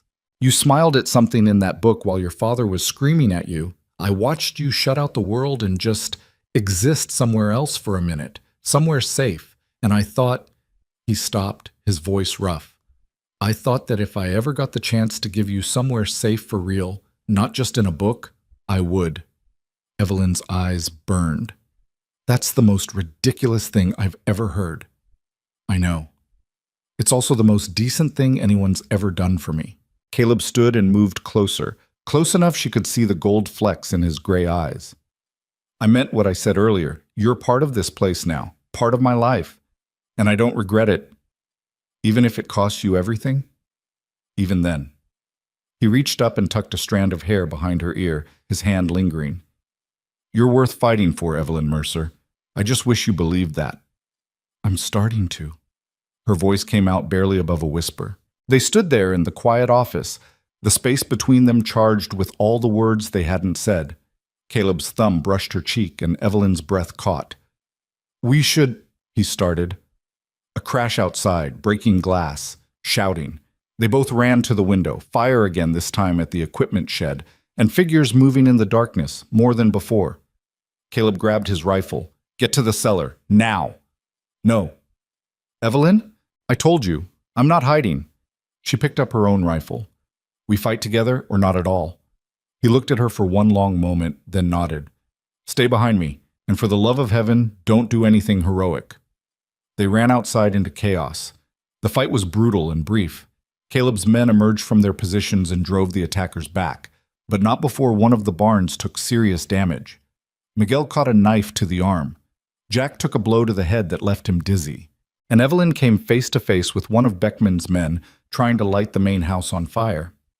She didn't think, just raised her rifle and fired. The man fell, clutching his leg, the torch dropping from his hand. Evelyn kicked it away and pointed the rifle at his chest. "Move and I shoot again. Higher." The man's eyes went wide. "You're crazy." "I'm protective. There's a difference." She kept the rifle steady even though her hands wanted to shake. "Who sent you?" "I ain't saying nothing." "Then you can explain it to the marshal when he comes back." She raised her voice. "Caleb, I got one." Caleb appeared with Jack right behind him. They tied up Beckman's man while the others fled into the darkness. When it was over, they had 1 prisoner, 2 damaged buildings, and 3 injured ranch hands. But they had evidence. Finally, the prisoner talked before the marshal even arrived the next day. Turned out loyalty only went so far when faced with a long jail sentence. He confirmed everything. Beckman had sent them, paid them to harass Caleb until he gave up the girl or the ranch. The marshal arrested Beckman that same afternoon. When Caleb got the news, he found Evelyn in the kitchen helping Mrs. Chen prepare dinner. "It's over," he said simply. "Beckman's in custody. The attacks will stop." Evelyn set down the knife she'd been using. "It's really over?" "Yeah." She should have felt relief, should have felt safe. Instead, she felt shaky and strange, like all the fear she'd been holding back suddenly had nowhere to go. "Evelyn?" Caleb stepped closer. "You all right?" "I shot someone." The words came out hollow. "I pointed a gun at a man and pulled the trigger." "You protected your home." "I know, but I still—" Her hands started trembling. "I was so angry, so scared, and I didn't even hesitate." Caleb took her hands in his. "You did what you had to do. That's not something to be ashamed of." "I'm not ashamed. I'm just—" She looked up at him. "I'm different than I was when I got here, and I don't know if that's good or bad." "It's good." His voice was gentle. "You're stronger, braver. You've stopped waiting for permission to exist and started claiming your own space." He squeezed her hands. "That's not bad, Evelyn. That's survival." She wanted to believe him, wanted to feel proud of who she was becoming instead of scared of it. Mrs. Chen cleared her throat. "I'm going to check on the men. You two talk." She left, giving them privacy. Evelyn pulled her hands from Caleb's and wrapped her arms around herself. "What happens now?" "We rebuild, fix the damage, go back to normal." "Is there a normal for us?" Caleb was quiet. "I don't know." "What do you want there to be?" Evelyn turned to face him fully. "I want to stop being afraid. I want to stop questioning every kind thing you do. I want to believe this is real." "It is real." "Then prove it." The words came out before she could stop them. "Tell me what you want, not what you think I want to hear. What you actually want." Caleb's jaw worked. "You sure you want that answer?" "Yes. I want you to stay, not as a guest or someone I'm protecting, as someone who belongs here because this is home." He stepped closer. "I want to wake up knowing you're down the hall. I want to teach you to run this ranch because it'll be yours someday too. I want—" He stopped, his voice going rough. "I want you to look at me the way you did in my office last night. Like maybe I'm not just the man who paid your father's debt. Like maybe I'm someone you could what? Care about. The way I care about you." The kitchen felt too small suddenly, too warm. Evelyn's heart hammered against her ribs. "I already do," she whispered. "Care about you. That's why I'm so scared." "Scared of what?" "Of losing this. Of it being too good to last. Of you waking up one day and realizing I'm not worth all the trouble I've caused." Caleb closed the distance between them and cupped her face in both hands. "Listen to me. You're worth every burned barn, every sleepless night, every fight with Beckman and anyone else who comes after you. You're worth it because you're you. Because you're brave and stubborn and you stood in my kitchen and threatened to burn down my ranch if I lied to you." Despite everything, Evelyn laughed. "That was a good threat. It was an excellent threat." His thumb brushed her cheek. "Stay, please. Not because you have nowhere else to go, but because you want to be here." I do want to be here. She reached up and covered his hands with hers. I want to stay and learn this ranch and figure out who I am when I'm not afraid all the time. And us? I want there to be an us. I need time to believe it's real. Take all the time you need. Caleb leaned his forehead against hers. I've waited 7 years. I can wait a little longer. They stood there in the warm kitchen, holding on to each other while the ranch settled into evening quiet around them. And for the first time since arriving, Evelyn let herself believe that maybe, possibly, this could actually work. That maybe the girl in the book had it wrong. Maybe freedom wasn't just about being alone. Maybe it was about choosing who you let close enough to matter. And maybe she'd already made that choice without realizing it. The weeks after Beckman's arrest should have been peaceful. The attacks stopped. The ranch settled back into its rhythms. Caleb's men rebuilt the damaged structures with quiet efficiency, and life moved forward the way it was supposed to. But Evelyn couldn't shake the feeling that something else was coming. She tried to ignore it, tried to focus on the good things, learning to manage the household accounts with Mrs. Chen, helping with the horses, spending evenings on the porch with Caleb talking about everything and nothing. They were building something together, slow and careful, and she didn't want to ruin it with paranoia. Then Violet showed up again. It was a Tuesday morning, crisp and clear, when the wagon appeared on the road. Evelyn was hanging laundry and saw it coming from a distance. Her stomach dropped. "Mrs. Chen," she called toward the house. "We have company." The older woman emerged, took one look at the approaching wagon, and frowned. "That the sister?" "Yeah." "Want me to send her away?" Evelyn considered it, but curiosity won over caution. "No, let's see what she wants this time." Violet stepped down from the wagon looking less put together than before. Her dress was expensive but wrinkled. Her hair pinned up but not perfectly, and there were shadows under her eyes that makeup couldn't quite hide. "Evelyn," she said, her voice tight, "I need to talk to you. Last time you were here, you tried to drag me home. Why should I listen now?" "Because everything's fallen apart." Violet's composure cracked slightly. "Please, just 5 minutes." Evelyn glanced at Mrs. Chen, who shrugged. Against her better judgment, she nodded toward the porch. 5 minutes. Out here where everyone can see us." They sat on the porch steps, not quite touching, years of complicated history between them. "Papa's in jail," Violet said without preamble. Evelyn's breath caught. "What?" 3 weeks after Beckman's arrest. "Turns out the debt he owed you, the one Mr. Grayson paid, wasn't the only one. He borrowed from the wrong people. When he couldn't pay, they had him arrested for fraud." "How much does he owe?" $30,000. Maybe more. The lawyers aren't even sure." Violet's hands twisted in her lap. "Mother and I lost the house. Everything. We're living with her sister in a 2-room apartment in Guthrie." Evelyn should have felt satisfaction, should have felt like justice had finally caught up with her father. Instead, she just felt tired. "I'm sorry," she said, and meant it. Violet looked at her sharply. "Are you? After everything he did to you? He's still my father, and you're still my sister, even if we were never very good at it." Evelyn sighed. "What do you want from me, Violet? I don't have money. I can't help him." "I don't want you to help him." Violet's voice went quiet. "I want you to help me." "How?" "There's a man, a lawyer from back east. He's offered to settle Papa's debts and take care of Mother and me in exchange for—" She stopped. "In exchange for what?" Violet met her eyes. "Marriage. To me. He's older, established, not terrible to look at.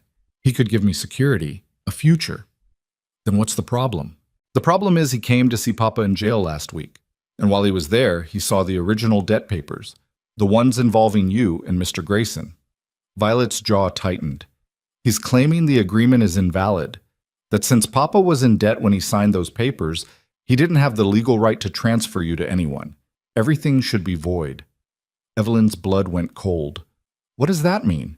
"It means this lawyer, his name is Whitmore, thinks he can undo the whole arrangement, claim you were transferred illegally, force you back under Papa's authority so he can settle the matter properly." Violet's voice shook. "Evelyn, he's not doing this out of legal principle. He's doing it because he wants leverage. If he can prove the transfer was illegal, he can force Mr. Grayson to pay him to make the problem go away. And if Grayson refuses, he gets me back. Evelyn's hands clenched. He uses me as a bargaining chip to squeeze money out of Caleb. Yes. Violet looked miserable. I told him to drop it. Told him you were fine and the whole thing should stay buried. But he won't listen. He's filed paperwork with the territorial court. There's going to be a hearing. When? 2 weeks. In Guthrie. Violet grabbed Evelyn's hand. I came to warn you and to tell you I'm not marrying him. I'd rather be poor and free than comfortable and complicit in this. Evelyn stared at her stepsister, seeing her clearly for maybe the first time. Violet wasn't the enemy. Never had been. They'd both just been trying to survive the same terrible situation in different ways. Thank you, Evelyn said quietly, for warning me, and for choosing better than Papa did. What are you going to do? I don't know yet, but I'm not running. Evelyn stood. This is my home now, and if some Eastern lawyer thinks he can use me to extort the man, She stopped, the words catching in her throat. Violet smiled slightly. The man you love. I didn't say that. You didn't have to. Violet stood as well. For what it's worth, I think Mr. Grayson is good for you. You look different, stronger, like you finally figured out you're allowed to take up space. I'm still figuring that out. We all are. Violet moved toward her wagon, then paused. If you need anything for the hearing, testimony, documents, anything, let me know. I'll help however I can. She left, and Evelyn stood on the porch trying to process everything. The peaceful weeks she'd been enjoying were over. The fight wasn't finished, after all. Caleb found her there an hour later, staring at nothing. Violet was here, he said. It wasn't a question. How'd you know? Jack saw the wagon, said you looked upset. He sat beside her on the steps. What happened? Evelyn told him everything, watched his face go progressively harder as she explained about the lawyer, the hearing, the claim that their agreement was invalid. When she finished, Caleb was silent for a long moment. This is Beckman's revenge, he said finally. Can't get to you directly anymore, so he found another way. I'd bet money he's the one who pointed Whitmore toward those papers. Can he actually win? Can they really undo everything? I don't know. The law out here is... Caleb stopped, frustration evident. Complicated. Territorial courts make up half the rules as they go. If Whitmore's got a good argument and the right judge, I could end up back under my father's authority. Over my dead body. Caleb, I mean it. He turned to face her fully. I don't care what some court says. You're not going back. Not to your father. Not to anyone. I'll fight this with every resource I have. What if fighting makes it worse? What if they use it against you? Then they use it against me. I can handle it. His voice softened. But I won't let them take you. That's not negotiable. Evelyn wanted to argue, wanted to tell him not to risk everything for her. But looking at his determined face, she knew it wouldn't matter. Caleb Grayson had decided to protect her, and nothing was going to change his mind. We need a lawyer, she said instead. A good one. I know someone in Guthrie. Handled the land disputes when I was building this place. He's smart, and he doesn't lose often. Caleb stood. I'll ride out tomorrow, talk to him, see what our options are. I'm coming with you. Evelyn, this is about me. I'm not sitting here waiting to hear my fate secondhand. She stood to face him. I'm coming. Don't argue. That almost smile crossed his face. Wouldn't dream of it. They rode out the next morning, leaving Mrs. Chen in charge of the ranch. The trip to Guthrie took most of the day, and they arrived as the sun was setting, painting the rough frontier town in shades of gold and amber. Caleb's lawyer, a sharp-eyed man named Morrison, listened to their story with increasing interest. Whitmore's argument has merit, he said when they finished. Not a lot, but some. The question of whether your father had the legal right to transfer custody while in debt himself is murky. Territorial law doesn't address it clearly. So we could lose, Evelyn said. You could. But here's the thing. Whitmore's not actually trying to win. He's trying to create enough legal confusion to force a settlement. Morrison leaned back in his chair. He wants Grayson to pay him to drop the case. Classic extortion dressed up in legal language. What if we don't settle? Caleb asked. Then we go to court and argue that the debt transfer was legitimate, that Evelyn's been living independently on your ranch for months now, and that she's of legal age to make her own decisions regardless of what her father signed. Morrison paused. But there's a risk. What risk? If we lose, the court could rule that Evelyn needs to return to her father's custody until the matter is properly resolved, which means she'd be vulnerable to whatever arrangement Whitmore or your father cook up next. Evelyn's hands went cold. So our options are pay off the extortionist or risk me ending up right back where I started. Essentially, yes. Morrison looked sympathetic. Unless we can find a third option. Like what? Caleb demanded. Morrison was quiet for a moment, considering. There is one way to make this entire case irrelevant. One way to ensure no court can force Evelyn back under her father's authority. What way? Marriage. Morrison said it simply. If Evelyn's married, her legal status changes completely. She's no longer under her father's authority regardless of what any debt papers say. The case becomes moot. The office went very quiet. Evelyn's heart hammered. That's not a real solution. That's just trading one cage for another. Not if it's a legitimate marriage between consenting adults, Morrison countered. You'd have legal protection, autonomy, and the ability to make your own decisions. Your father would have no claim on you whatsoever. You're suggesting I marry Caleb to avoid a court case. I'm suggesting you marry someone you trust to give you the legal protection you need while you wait for your father's debts to be settled and Whitmore to lose interest. Morrison looked between them. Whether that's Grayson or someone else is your choice. Evelyn stood abruptly. I need air.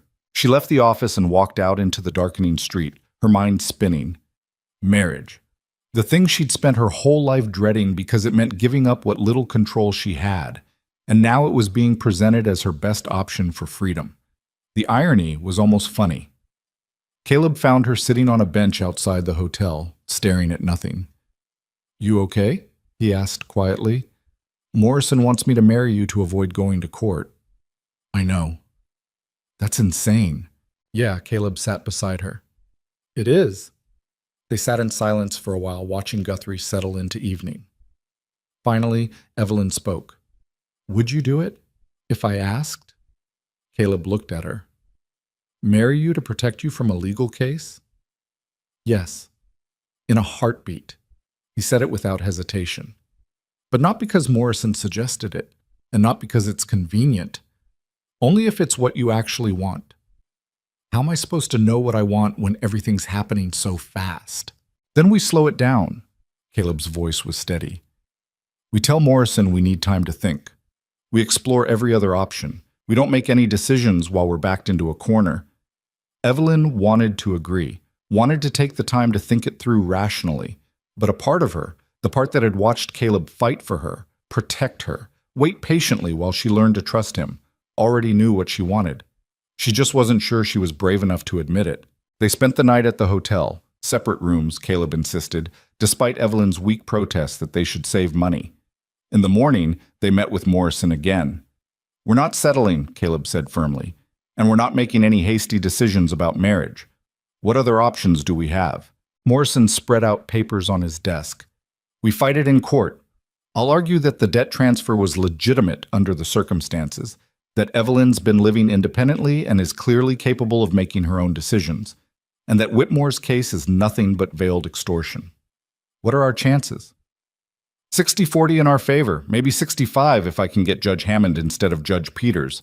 Hammond's sympathetic to women's autonomy. Peters is old-fashioned. And if we lose? Then we appeal. Take it to the territorial Supreme Court if we have to. But that could take months, and in the meantime, Morrison looked at Evelyn. You'd be in legal limbo, possibly required to return to your father until the appeal is heard. No, Caleb's voice was flat. That's not happening. Then you need to give me something to work with, some argument that makes Evelyn's independence ironclad. Morrison leaned forward. The marriage option does that, but if you're refusing it, I need another angle. Evelyn's mind raced. There had to be something, some way to prove she was her own person without having to marry anyone. What if I had income? She asked suddenly. What if I could prove I'm self-supporting? Morrison considered. It would help. If you could show the court you've been earning wages, supporting yourself independently, I haven't been earning wages. I've been living at Caleb's ranch. So we changed that. Caleb turned to her. Starting today, you're on the ranch payroll. Official employee with documented wages. We backdate it to when you arrived if we have to. That's fraud, Morrison warned. It's correcting an oversight. Caleb's jaw set. I should have put her on payroll from the start.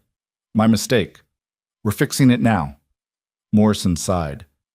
It's thin, but it might work. Combined with testimony about your living situation, your clear desire to remain independent. He nodded. We can build a case around it. Not perfect, but better than nothing. They spent the rest of the morning working out details. By the time they left Morrison's office, Evelyn had a contract declaring her an employee of Grayson Ranch, a documented wage that seemed absurdly generous for the work she actually did, and a growing headache. On the ride back to the ranch, Caleb was unusually quiet. You okay? Evelyn asked. Just thinking. About? About how we're building a legal case around you being my employee when what I actually want. He stopped. What do you actually want? Caleb pulled his horse to a stop. Evelyn did the same, and they sat there in the middle of the empty road while the sun beat down on them. I want what Morrison suggested, Caleb admitted. Not because it's legally convenient, because I want you to be my wife. Because I'm tired of pretending this is just about protection or debt or giving you a safe place to land. His gray eyes were intense. I want you, Evelyn. All of you. For real. Forever. Evelyn's breath caught. Caleb, but I won't ask. Not while you're backed into a corner by lawyers and court cases. Not while you could mistake a proposal for more manipulation. He urged his horse forward again. So we'll fight this your way. Prove your independence in court, and when it's over, when you're free and clear, and you know I'm not trying to trap you, he glanced back at her. Then maybe we'll talk about what comes next. They rode the rest of the way in silence, but Evelyn's mind wouldn't shut up. Because Caleb was wrong about one thing. She didn't feel backed into a corner. She felt like she was finally seeing clearly for the first time in her life. And what she saw was a man who loved her enough to wait until she was certain. Who'd rather fight a legal battle than ask her to marry him under duress. Who put her freedom above his own wants every single time. The question wasn't whether she wanted to marry him. The question was whether she was brave enough to choose it herself instead of having it chosen for her. The hearing was scheduled for 2 weeks out. In the meantime, life at the ranch developed an edge of tension that no one could quite shake. Caleb worked on preparing their case with Morrison. Evelyn practiced her testimony and tried not to panic. Mrs. Chen cooked nervous energy into elaborate meals no one had appetite for. 5 days before the hearing, a telegram arrived from Violet. Whitmore escalating, stop. Bringing additional witnesses, stop. Be careful, stop. Evelyn showed it to Caleb, who swore under his breath. What kind of witnesses? Probably people who'll testify I'm a manipulative bastard who coerced you into staying here, Caleb said grimly. Or that you're not capable of making your own decisions. Classic character assassination. Can they do that? They can try. Whether the judge allows it depends on Hammond's mood. He crumpled the telegram. We need our own witnesses, people who can testify you've been living here voluntarily, making your own choices, clearly independent. Like who? Mrs. Chen, Jack, the ranch hands? Caleb paused. And Violet, if she's willing. The idea of Violet testifying on her behalf felt strange, but Evelyn wrote back immediately, asking if she'd be willing to appear in court. The response came the next day. Of course, stop, we'll tell truth. Stop, you deserve better than this, stop. 2 days before the hearing, Morrison arrived at the ranch to prep them. Whitmore's bringing 3 witnesses, he said, spreading papers across the kitchen table. Your father, your stepmother, and a doctor who will testify about women's fragile mental states and susceptibility to manipulation. That's garbage, Evelyn said flatly. I know, but it plays well with traditional judges. We need to counter it. Morrison looked at her seriously. How are you with public speaking? I've never done it. You're about to learn. Because the best witness we have is you. If you can stand up in that courtroom and clearly, calmly explain your situation, your choice to stay here, your work on the ranch, your independence, it'll undermine everything Whitmore's trying to claim. Evelyn's stomach churned. What if I mess up? Then I'll redirect. But you won't mess up. Morrison's voice was confident. You've survived worse than a lawyer asking questions. You can handle this. They spent the next day practicing. Morrison fired questions at her while Caleb and Mrs. Chen watched, and Evelyn learned to answer clearly without getting defensive or emotional. It was exhausting. That night she couldn't sleep. She lay in bed staring at the ceiling, mind racing through everything that could go wrong. The judge could side with Whitmore, could declare her legally incompetent, could force her back to her father, could... A soft knock on her door. "Evelyn? You awake?" Caleb's voice. She got up and unlocked the door. He stood there in the dim hallway, fully dressed, looking as sleepless as she felt. "Can't sleep either?" she asked. "Keep running through worst-case scenarios." "Same." She stepped back. "You want to come in?" He hesitated, then nodded and entered her room. They sat on the edge of her bed, shoulders touching, both staring at nothing. "I'm scared," Evelyn admitted. "Me too." "What if we lose?" "We won't." "But if we do, then we run." Caleb said it simply. "Pack up, head west, start over somewhere they can't find us. I've got money saved, contacts in California. We could disappear if we had to." Evelyn looked at him. "You'd give up your ranch? Everything you built?" "In a heartbeat." He met her eyes. "None of it matters if you're not here. I built this place to survive losing Sarah. But you..." His voice went rough. "Losing you would break me in a way I wouldn't recover from." Evelyn's eyes burned. "Caleb, I love you." He said it quietly, like he'd been holding it back for months and couldn't anymore. "I've loved you since you stood in my kitchen and threatened to burn down my ranch. Maybe longer. And I know this is terrible timing and you've got a court case to worry about, but I needed you to know, before tomorrow, before anything else happens. I love you, Evelyn Mercer. And whatever that judge decides, it doesn't change how I feel." Evelyn couldn't breathe, couldn't think, could only feel the weight of his words settling around her like armor. "Say something," Caleb said when she stayed silent. "I don't know how to do this," she whispered. "I don't know how to be loved. No one's ever..." Her voice broke. "I don't know how to believe it's real." "Then let me prove it." He took her hand. "Every day, for as long as you'll let me. I'll prove it's real." She looked at their joined hands, at this man who'd upended his entire life to protect her, and felt something crack open in her chest. All the fear, all the doubt, all the years of learning that love was conditional and temporary and always came with a price. None of that was true with Caleb. He'd proven it over and over, and she'd been too scared to admit what she felt in return. "I love you too," she said, the words feeling both terrifying and right. "I think I have for weeks. I was just too afraid to admit it." Caleb's expression transformed. "Yeah? Yeah." She squeezed his hand. "So if we lose tomorrow, we run together. And if we win, when we win," he corrected, "when we win, we figure out what comes next, together." He pulled her into his arms, and Evelyn let herself be held, let herself feel safe for the first time since Violet's warning telegram. Whatever happened tomorrow, they'd face it together. That had to count for something. They stayed like that for a long time, not talking, just existing in the same space. Eventually, Caleb kissed her forehead and stood. "Get some sleep. Tomorrow's a big day." "Caleb?" She caught his hand. "Thank you for everything." "Nothing to thank me for. I'm just doing what I should have done 7 years ago." "What's that?" "Choosing you." He left and Evelyn lay back down, his words echoing in her head. For the first time in days, sleep came easy. The morning of the hearing dawned clear and cold.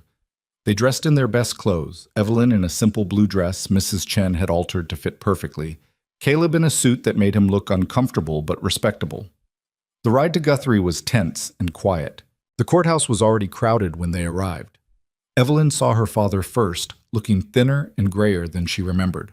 Margaret stood beside him, blank-faced as always. And there was Whitmore, tall, polished, radiating the kind of confidence that came from years of winning. Violet stood off to the side, and when she saw Evelyn, she crossed over immediately. "You ready?" she asked. "No, but I'm here anyway." "That's all that matters." Violet squeezed her hand. "You're stronger than any of them know. Show them."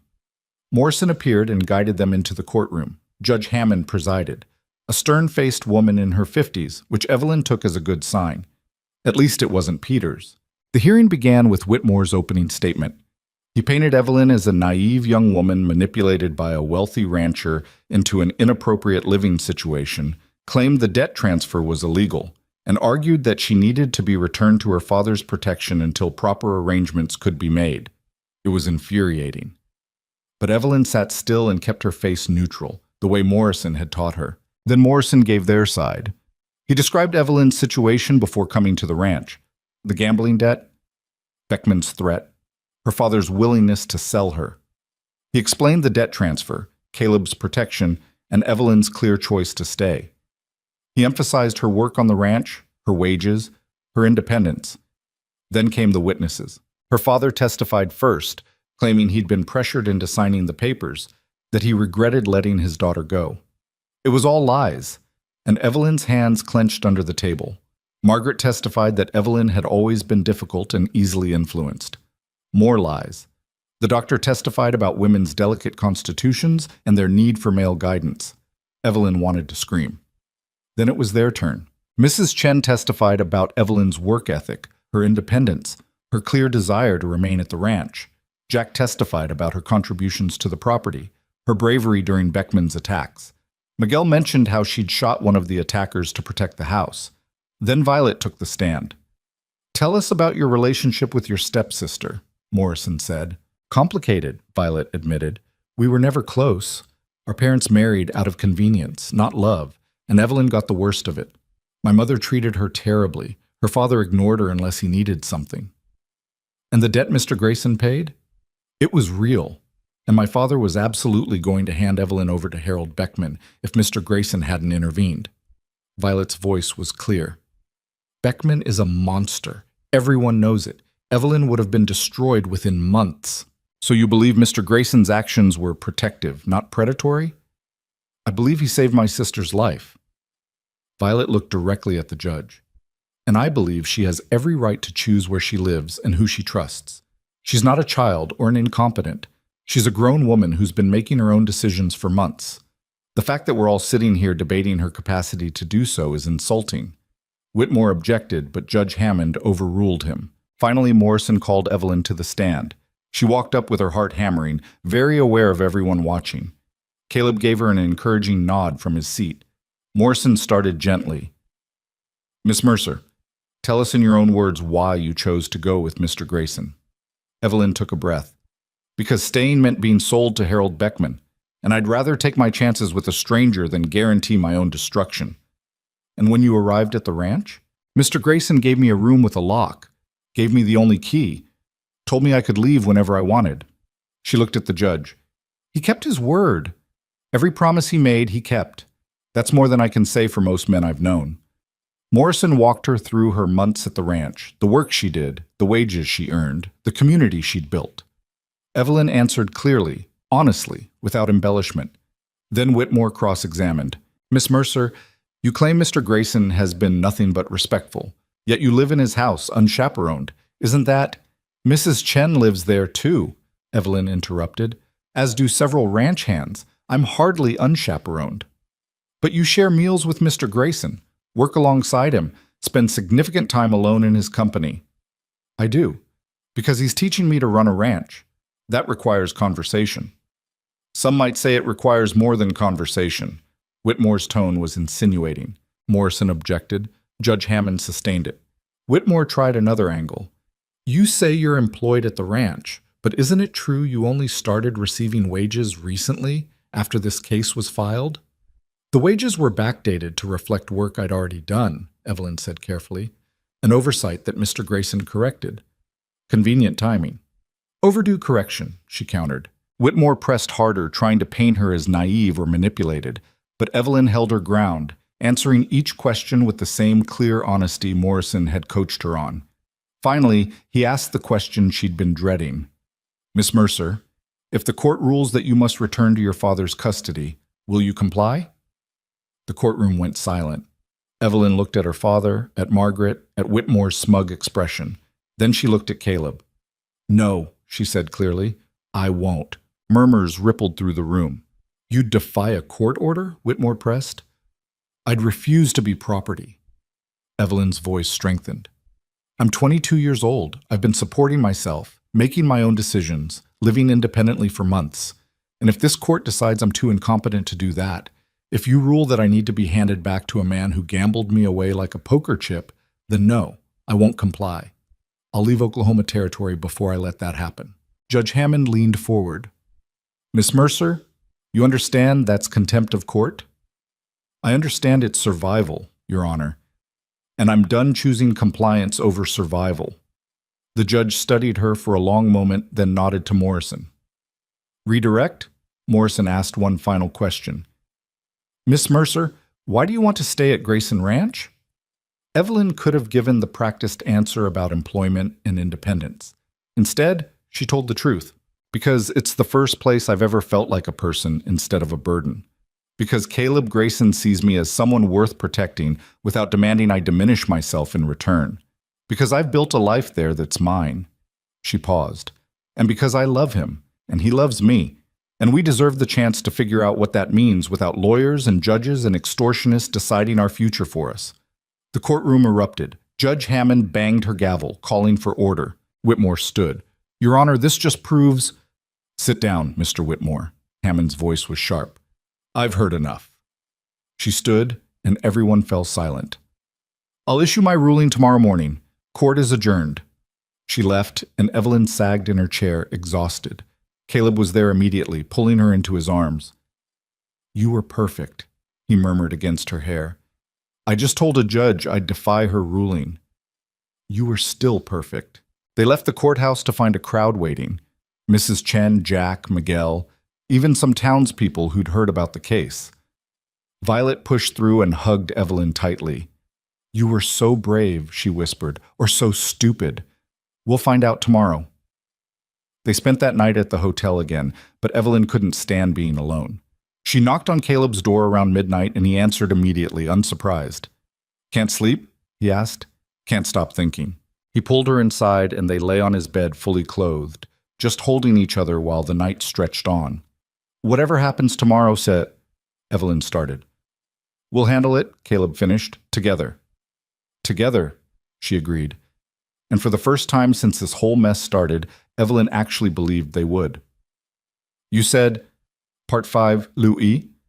Viết 6.000 đến 6.500 từ liên kết liền mạch với các phần trước trong câu chuyện. Pha hối thoại tạo thành một câu chuyện liền mạch khi ghép lại. Part 5, lưu ý. Viết 6.000 đến 6.500 từ liên kết liền mạch với các phần trước trong câu chuyện. Pha hồi thoại tạo thành một câu chuyện liền mạch khi ghép lại. Mỗi phần liền mạch với phần trước, không giới thiệu lại câu chuyện ở đầu phần mới. Liên kết các phần của câu chuyện một cách liền mạch. Sử dụng câu chuyện tiếp giữa các phần. Duy trì chủ đề, tránh ngắt quãng đột ngột, không sử dụng gạch đầu dòng hoặc tiêu đề phụ. Phong cách kể chuyện Mỹ, Hoa Kỳ, giống văn giàu cảm xúc. Kể theo ngôi thứ 3, giữ đồ kịch tính không viết lan man, có quan điểm cá nhân, thông điệp, bài học, góc nhìn con người. Nhân vật không hoàn hảo, hội thoại tự nhiên, tránh ngôn ngữ văn chương sáo rơi và cụm từ AI điển hình. Viết như nhà văn chuyên nghiệp, không như AI cố gắng nghe sang. Có yếu tố con người, cầm miêu tả qua mượt mà và hoàn hảo. Phần 5 giải quyết hết vấn đề và kết thúc trọn vẹn câu chuyện. Câu chuyện không nhắc đến Chúa. Lưu ý trả lời trong mục tin nhắn không nhảy sang document. Chi đàn bắt buộc, không được xuất hiện trong nội dung truyền. Đây là một câu chuyện điện ảnh hoàn toàn hư cấu được tạo ra chỉ nhằm mục đích giải trí. Không đề cập hay ngụ ý rằng nó dựa trên sự kiện có thật, người thật hoặc câu chuyện có thật. Không sử dụng các cụm từ như dựa trên một câu chuyện có thật, theo ghi chép hoặc bất cứ điều gì tương tự. Tất cả các nhân vật, địa điểm, tổ chức và sự kiện phải hoàn toàn hư cấu. Show or 1456? Claude responded, Part 5. Part 5. Morning came too fast and too slow at the same time. Evelyn woke still dressed, still in Caleb's arms, with dawn light creeping through the hotel curtains. He was already awake, watching her with an expression she couldn't quite read. What time is it? She asked. Early. We don't have to be at the courthouse for another 2 hours. She should get up, should go back to her own room and make herself presentable. But the thought of leaving this small pocket of safety made her chest tight. I keep thinking about what happens if we lose, she admitted. We run. Like I said. You'd really give up everything? Caleb's hand traced slow circles on her back. I told you, none of it matters without you. The ranch, the cattle, all of it. I built it to survive. But you make me want to actually live again. That's worth more than land. Evelyn pressed her face against his shoulder. I'm terrified I'm going to ruin your life. Too late. You already ruined it. His voice was gentle. Ruined it for anyone else. Ruined my ability to be alone without feeling empty. Ruined my careful plans to just work until I died. He tilted her chin up to meet his eyes. Best thing that ever happened to me, you ruining everything. She kissed him then, soft and tentative, and he kissed back like she was something precious. When they finally pulled apart, Evelyn felt steadier. We should get ready, she said. Yeah, we should. Neither of them moved for another 10 minutes. The courthouse was even more crowded than yesterday. Word had spread about the case. The woman who told a judge she'd defy a court order. The rancher willing to lose everything to protect her. People loved drama, especially when it came wrapped in romance and legal battles. Evelyn spotted her father in the crowd and felt nothing. No anger, no sadness, just a hollow sort of indifference. He'd made his choices. She'd made hers. They were done. Violet appeared at her elbow. How are you holding up? Ask me in an hour. Fair. Violet squeezed her hand. Whatever happens, you were magnificent yesterday. I've never been prouder to call you my sister. The words hit harder than Evelyn expected. Thank you for testifying, for telling the truth. It was the least I could do. Should have done it years ago. Violet's voice went quiet. I'm sorry, Evelyn, for all the times I stayed silent when Mother was cruel, for choosing my own comfort over your safety. Stop. Evelyn turned to face her fully. We were both trying to survive. You did what you had to. I don't blame you. You should. Maybe, but I don't. Evelyn managed a small smile. We're both figuring out how to be better than the people who raised us. That's enough. Morrison arrived and ushered them into the courtroom. Judge Hammond was already seated, looking stern and unreadable. Evelyn's stomach churned. All rise, the bailiff called. Everyone stood. Hammond surveyed the packed courtroom with evident displeasure. I've reviewed all testimony and evidence from yesterday's hearing, she began without preamble. This is not a complicated case legally, though certain parties have tried to make it so. Her eyes cut to Whitmore. Mr. Whitmore, your argument that the debt transfer was invalid has some merit on paper. However, the spirit of territorial law regarding women's autonomy is clear. Miss Mercer is of legal age and sound mind. Her choices deserve respect. Evelyn's heart hammered. That said, the question of whether Mr. Grayson's actions were protective or predatory required careful consideration. I've concluded, based on testimony and evidence, that Mr. Grayson acted to prevent Miss Mercer from being forced into a dangerous situation with Mr. Beckman. His subsequent treatment of her, providing employment, housing with appropriate safeguards, and respecting her autonomy, supports this conclusion. Hammond paused, letting the words settle. Therefore, I rule that the debt transfer was legal under the circumstances and that Miss Mercer has been living independently by choice, not coercion. She is not required to return to her father's custody. Mr. Whitmore, your case is dismissed. The courtroom erupted. Evelyn sagged against Caleb, who caught her and held on tight. They'd won. Actually won. But Hammond wasn't finished. She banged her gavel. However, the room went quiet again. I have concerns about the precedent this case represents. Women being traded for debts, regardless of the outcome, is unconscionable. Mr. Mercer. She looked directly at Evelyn's father. You should be ashamed. You sold your daughter to settle your gambling debts. That Mr. Grayson turned out to be decent doesn't excuse your actions. I'm recommending to the territorial legislature that such debt transfers be explicitly outlawed going forward. Evelyn's father looked like he wanted to sink through the floor. Hammond turned to Whitmore. And you, sir, attempted to use a vulnerable woman as a bargaining chip for financial gain.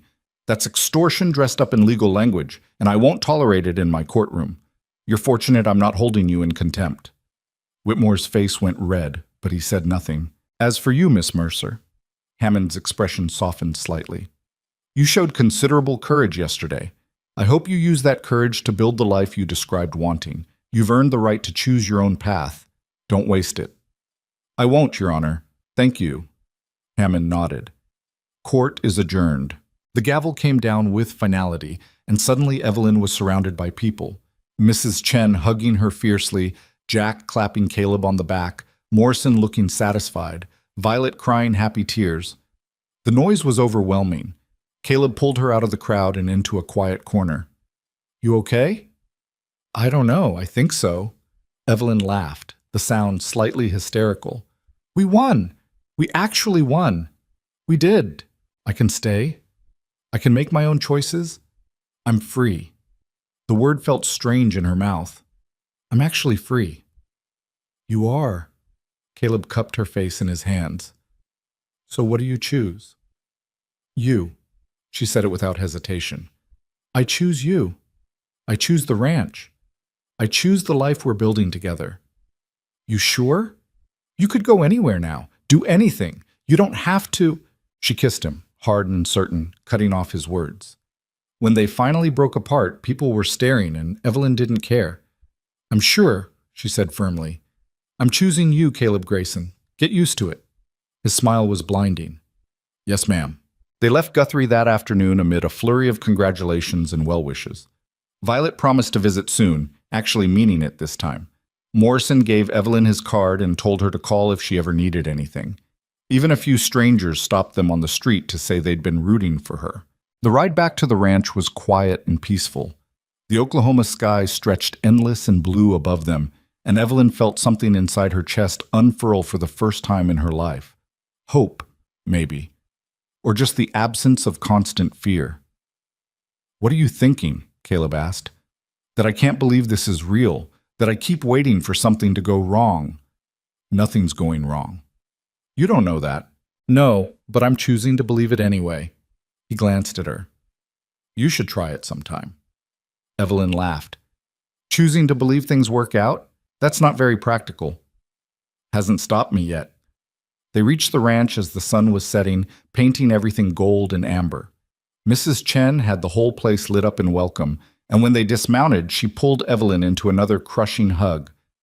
Knew that judge would see sense, she said gruffly. Now come eat. Made your favorite. Dinner was loud and celebratory. The ranch hands joined them, and everyone talked over each other, sharing their version of events. Evelyn sat at the table, surrounded by people who'd become family without her noticing, and felt something settle in her chest. Belonging. This was what belonging felt like. Later, after everyone had gone to bed, Evelyn found Caleb on the back porch looking out over the valley. Can't sleep? She asked, sitting beside him. Too much to think about. Like what? He was quiet for a moment. I've been working on something, waiting for the right time to bring it up. What kind of something? Caleb pulled a folded paper from his pocket and handed it to her. Open it. Evelyn unfolded the document carefully. It was a deed, for half the ranch, made out in her name. Her hands started shaking. What is this? Exactly what it looks like. Half ownership of the ranch, legal and binding. Caleb's voice was steady. I had Morrison draw it up weeks ago, was waiting until the case was over to give it to you. Caleb, I can't accept this. This is your ranch. Everything you built is ours now, if you want it. He turned to face her. I meant what I said about choosing you, about building a life together. This makes it official, not because of debt or obligation or legal maneuvering, because I want you to have something that's truly yours, something no one can ever take away. Evelyn stared at the deed through blurring eyes. This is insane. Probably. You barely know me. I know enough. He smiled slightly. I know you're brave and stubborn, and you'd rather fight than run. I know you shot a man to protect this place. I know you stood up in court and told a judge you'd defy her before you'd let anyone control you again. His voice went soft.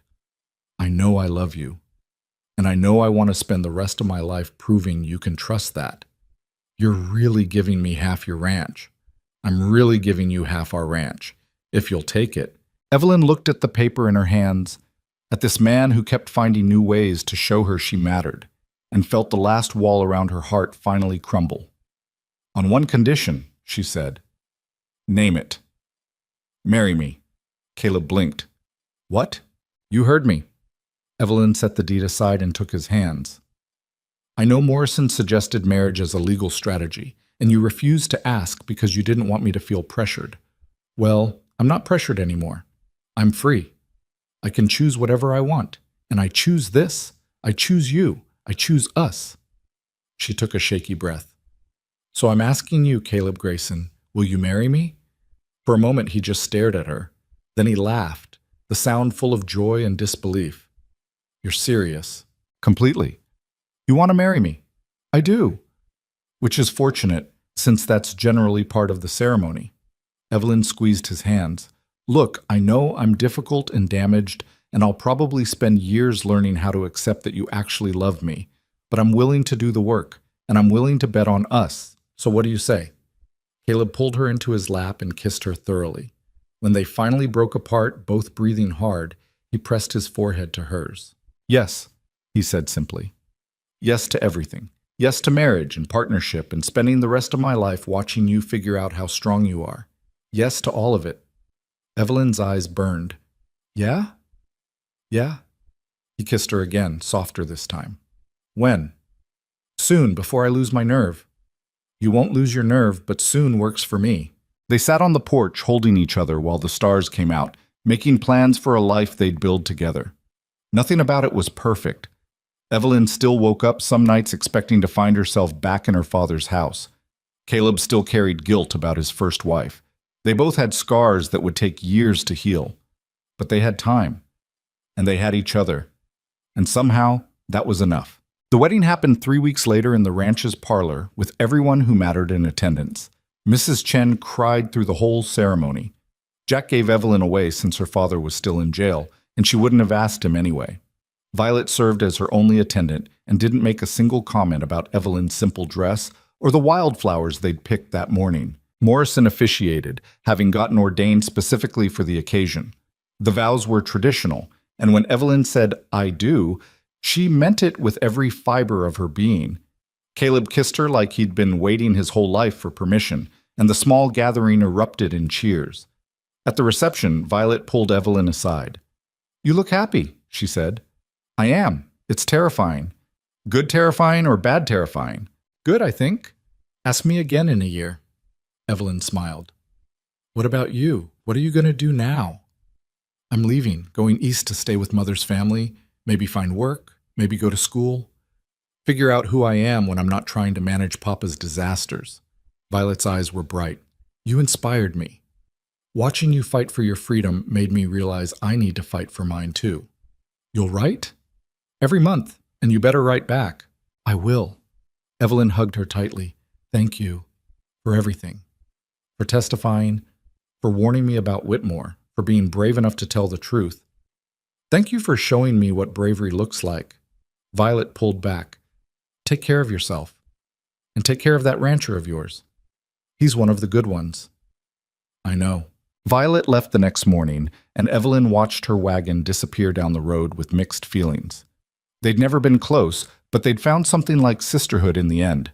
That counted for something. The weeks after the wedding settled into a rhythm that felt almost normal. Evelyn learned the ranch business properly. The accounts, the contracts, the careful balance of expenses and profits.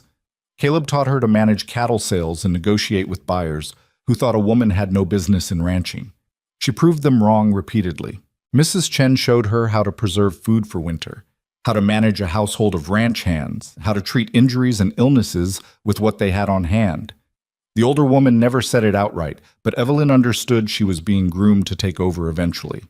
The responsibility should have terrified her. Instead, it felt right. She still had bad days. Days when she woke up convinced it was all temporary. Days when she caught herself making herself smaller, quieter, less trouble. Days when the old fears came creeping back. But Caleb was patient. He'd find her on those days and just exist alongside her, not pushing, not demanding she be okay, just being present until she found her footing again. "You don't have to be perfect," he told her once after a particularly bad day. "You just have to be here." "What if I can't be what you need?" "You already are." "You don't know that." "Yes, I do." He pulled her close. "You're exactly what I need, damaged parts and all, because your damaged parts understand my damaged parts. were a matched set. It was absurd and true and exactly what she needed to hear. 6 months after the wedding, Evelyn realized she'd stopped checking to make sure her bedroom door was locked. She'd stopped flinching when Caleb touched her unexpectedly. She'd stopped waiting for the other shoe to drop. She'd started to believe this was real, that she deserved it, that love didn't always come with conditions and cruelty. One evening, she found Caleb in his office, staring at maps and frowning. "What's wrong?" she asked. "Nothing's wrong, just thinking." He gestured at the maps. "We could expand. Buy the Patterson place to the east. It'd nearly double our grazing land." "Do we need to expand?" "Need? No. But we could. Build something bigger. Leave something behind that matters." Evelyn studied the maps, then looked at her husband. "For who?" "What do you mean? Who are we leaving it for?" She moved closer. "It's just us, Caleb. Unless—" She stopped, the thought occurring to her for the first time. "Unless you want it to be more than just us." His eyes widened. "You mean—" "I mean maybe someday. If you want, we could—" She couldn't quite finish the sentence. Caleb stood and crossed to her, taking her hands. "Do you want that?" "I don't know. I never thought I'd have the option. Never thought I'd be in a situation where bringing a child into the world felt like anything other than a disaster." She met his eyes. "But now, maybe. Someday. If we're both ready." "Someday sounds good." He kissed her forehead. "No rush. We've got time." They did have time. Years of it, stretching out ahead of them. The thought should have been terrifying. Instead, it felt like possibility. A year after the wedding, Evelyn stood on the rise overlooking the valley and watched the sun set over land that was half hers. The ranch had grown. They'd bought the Patterson place and hired more hands. The cattle herd was thriving. They'd survived a drought, a harsh winter, and 3 separate attempts by neighboring ranchers to buy them out. They'd built something real, something that would last. Caleb rode up beside her, his horse snorting in the cool evening air.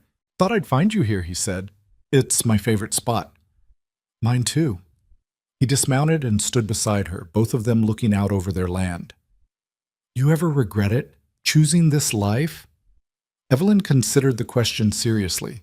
A year ago, she would have said it was too early to know. Now she knew the answer with certainty. "No, not for a second." She turned to look at him. "You?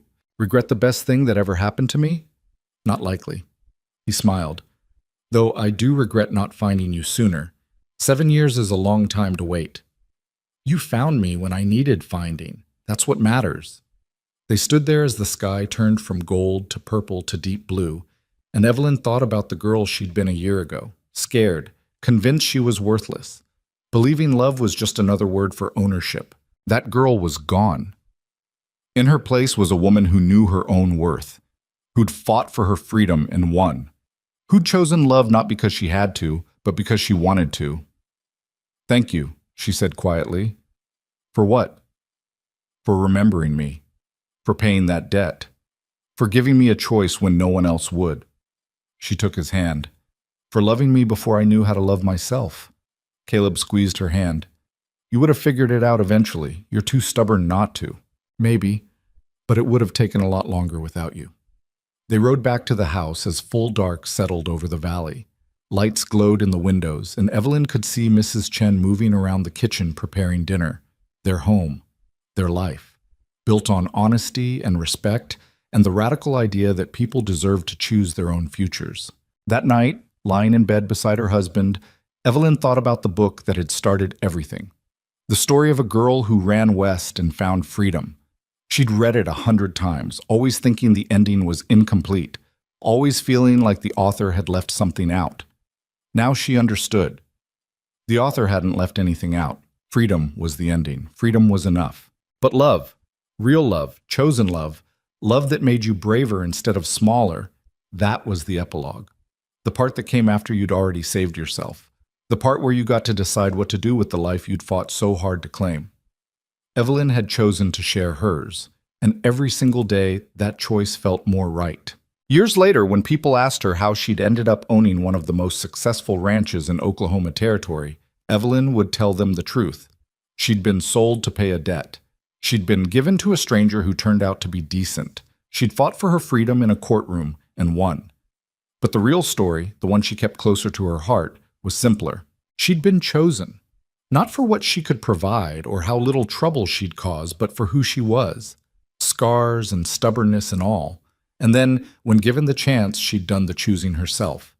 She'd chosen dignity over survival, honesty over safety, love over fear, and in the end, that made all the difference. The girl in the book had found freedom by running west. Evelyn found hers by standing still, by refusing to be moved, by claiming the space she occupied and defending it with everything she had. Both endings were honest. Both were true. But Evelyn's had one thing the books didn't. Standing beside her through all of it was a quiet, stubborn man who'd loved her long before she knew how to love herself. Who'd waited 7 years for a 10-minute conversation to turn into something real. Who'd gambled everything on the radical idea that she deserved better. And every morning, when Evelyn woke up in the house they'd built together, on the land they owned together, living the life they'd fought for together, she knew exactly how lucky she was. Not because someone had saved her, but because she'd saved herself. And then, only then, she'd chosen to share that hard-won freedom with someone who understood what it cost. That was the real ending, the honest one. The one where the girl didn't need saving, but accepted love anyway. Where freedom and partnership weren't opposites, but two sides of the same valuable coin. Evelyn Grayson, no longer Mercer, thank heaven, had started life as a debt payment, but she'd ended up as exactly what she'd always deserved to be. Free, loved, and finally, completely home.